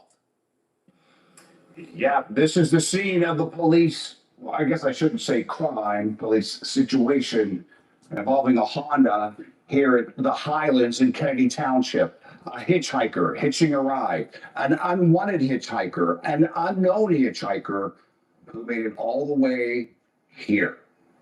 Can you just show me where was it hard, you know? In here. How can police find a hitchhiker in there, the grill of a car? The police call came in early Tuesday morning. Police get the call, respond, and request road crews backup. They remove the grill to get to the hitchhiker. The Kennedy Township Chief of Police backs up to the beginning of this story that began on a road trip from Maryland to Pittsburgh. This is Several crazy. individuals gathered around his car and advised him that a cat had walked under his car, a kitten. He looked under his car, he checked around, he didn't see any cats, he figured the kitten had probably just wandered away. What up, Jordan? The cat spotting happened more than 120 miles away in Breezewood, Pennsylvania. The driver stopped for a snack and finding no reported cat, finished the over 2-hour drive home. The next morning, he hears meows The four responders discovered the stowaway. They didn't find a cat. They found a kitten, a cute brown and black, golden-eyed, half black-lipped, adorable kitten. Look what they found inside the grill of his car. And look, half of his lip is black. That's a unique marking right there. Look at that. That's crazy. She was fine, healthy, a little scared in her carrier, brought down by a neighbor who lives here. The kitten is now with the next door neighbor. Took it in. She's going to keep it. I'm not sure she's going to keep it or find a home for it, but she's going to foster it until we figure out what's going on with it. From Breezewood to the Pittsburgh suburb of Kennedy Township, the unnamed kitten is safe. But wait, who said she's unnamed? So far, they've already named the cat Breezy after Breezewood. Are you serious? Yes. That's so. Yeah. Now, having done a lot of stories like this in the past, I know there are going to be a lot of people who want Breezy. So let me just tell you right now, she's here. We just don't know where. Let's just all hope she finds a good home, whether it's here in the Highlands or with someone else. She is cute though, right? That's a cute little kitten right there. You know who we can't get out of here without seeing as well, who's always cute and always showing out. Y'all know what we about to do. We want to see Nova. We haven't seen Nova all week. We want to show massive love. And guess what? Nova went on a trip to meet with some family. So Lynn said, you know what? Let's take them on a little excursion and take them out for a walk real quick. So yeah, Nova's walking and moving around and they're on vacation. Shout out to Lynn and Nova, our YouTube family friends. Let's see what's going on with Nova and how he's doing this summer. Today is officially our last day in Stone Mountain. So we're gonna. They went to Stone Mountain, so she said this is officially their last day there. No. We're not going to do that right there. We're not going to do that. We're not doing that. We're going right back to where we was at. I hate when that happened. Where we at right there? We got to do this over. Okay. Didn't want to. Okay, I see you guys are playing with me. Let me get that back, you guys. Let me get that back. I don't like when stuff like that happen. They went to Stone Mountain. I wanted you guys to see what happened when they went to Stone Mountain. Wait a minute. Can't pause when it's one of those. That's why I don't like using those, you guys. I tell you guys all the time. That's why I don't like when you guys send me those clips, because I really can't do nothing with them. I can't pause them, can't talk between them. So let's see what's going on over here. Let's see if I can actually find this one over here. I think they got a visitor on this one.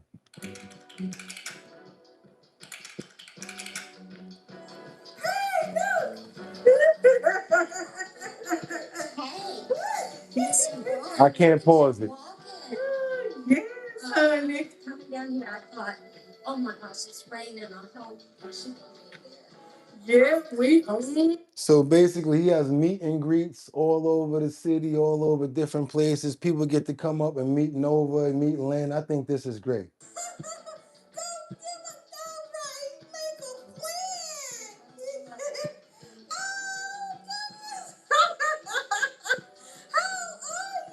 So people popping over from everywhere to meet Lynn and Nova.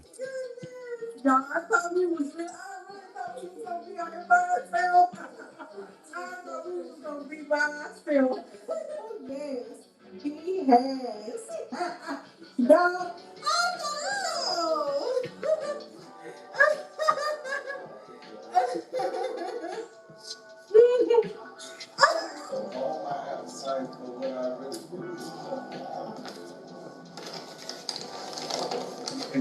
You like those fun, Nova.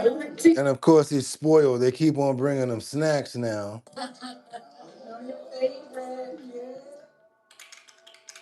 Auntie Donna, Auntie Lauren, Auntie Christina. He's so spoiled. Auntie Kelly. How many people came to see you, boy? We got more fans than us.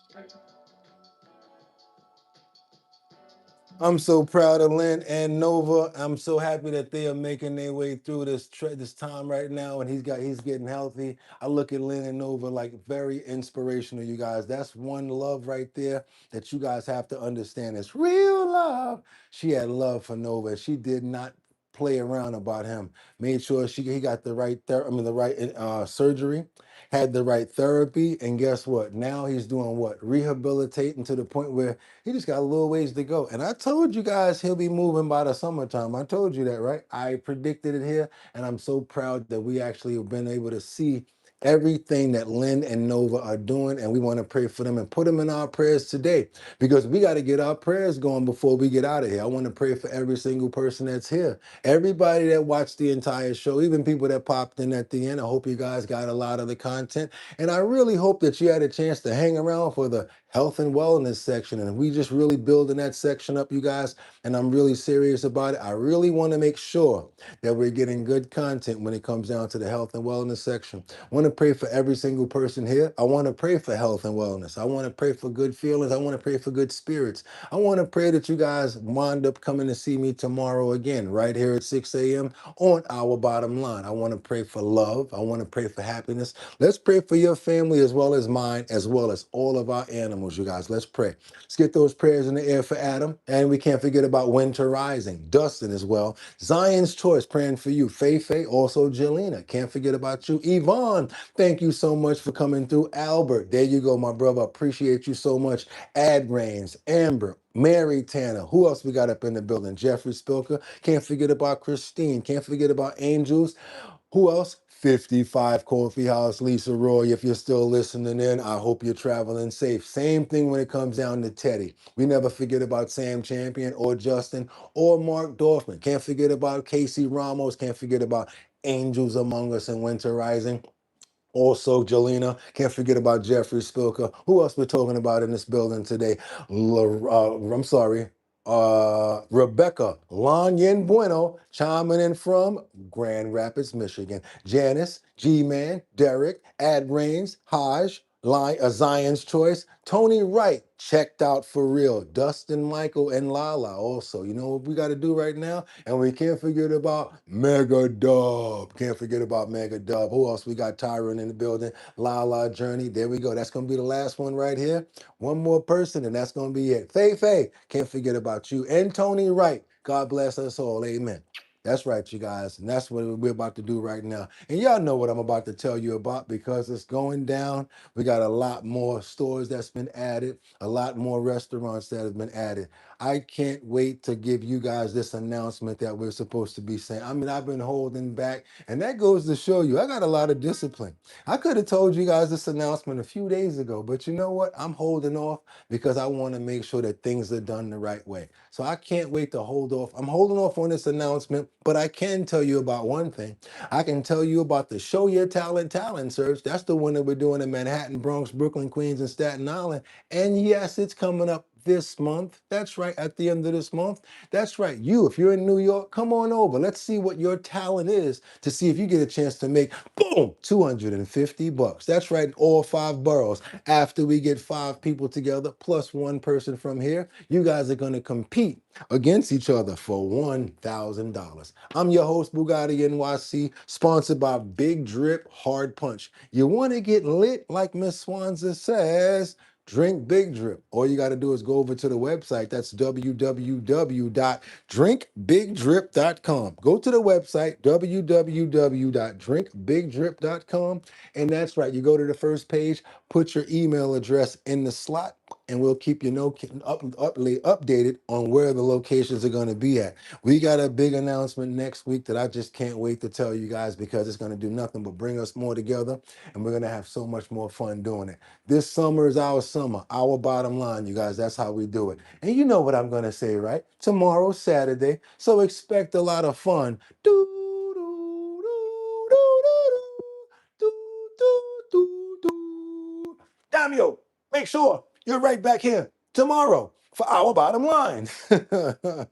Y'all remember the karate flicks in the morning? You heard her. You want to get lit? Drink Big Drip. www.drinkbigdrip.com. You heard Miss Swanza. And yes, right back here tomorrow for more trending topics, current events, and much, much more. Again, hoping and praying that you guys got a lot out of the health and wellness selection today. I'm going to make sure that you guys get that up in the Discord, and I want to make sure that you guys are following up. What do you think about yesterday's health and wellness? What do you guys think about the one we did today? Keep me posted, but don't answer me here. Answer me on the Discord under the video that we're going to put up. This video will go up, and all of our videos have gone up. And yes, you guys, I love when you guys send me ideas for the health and wellness section for different videos and things like that. We use your content. Trust me, it's true. Again, it's your boy Boogotti NYC. This is our bottom line. I will see you guys tomorrow at 6 o'clock in the morning right here for trending topics, current events, and much, much more. And y'all know how we do it. Y'all could have went anywhere. But the fact of the matter that you came here to chill with me, this Friday, that's right, the 29th of the month. We only got 2 days left. Can't wait to see you guys. And that's right, see you guys tomorrow. It's your boy. Get him. Peace. See you in the morning, guys. 6 o'clock, our bottom line. Join that Discord.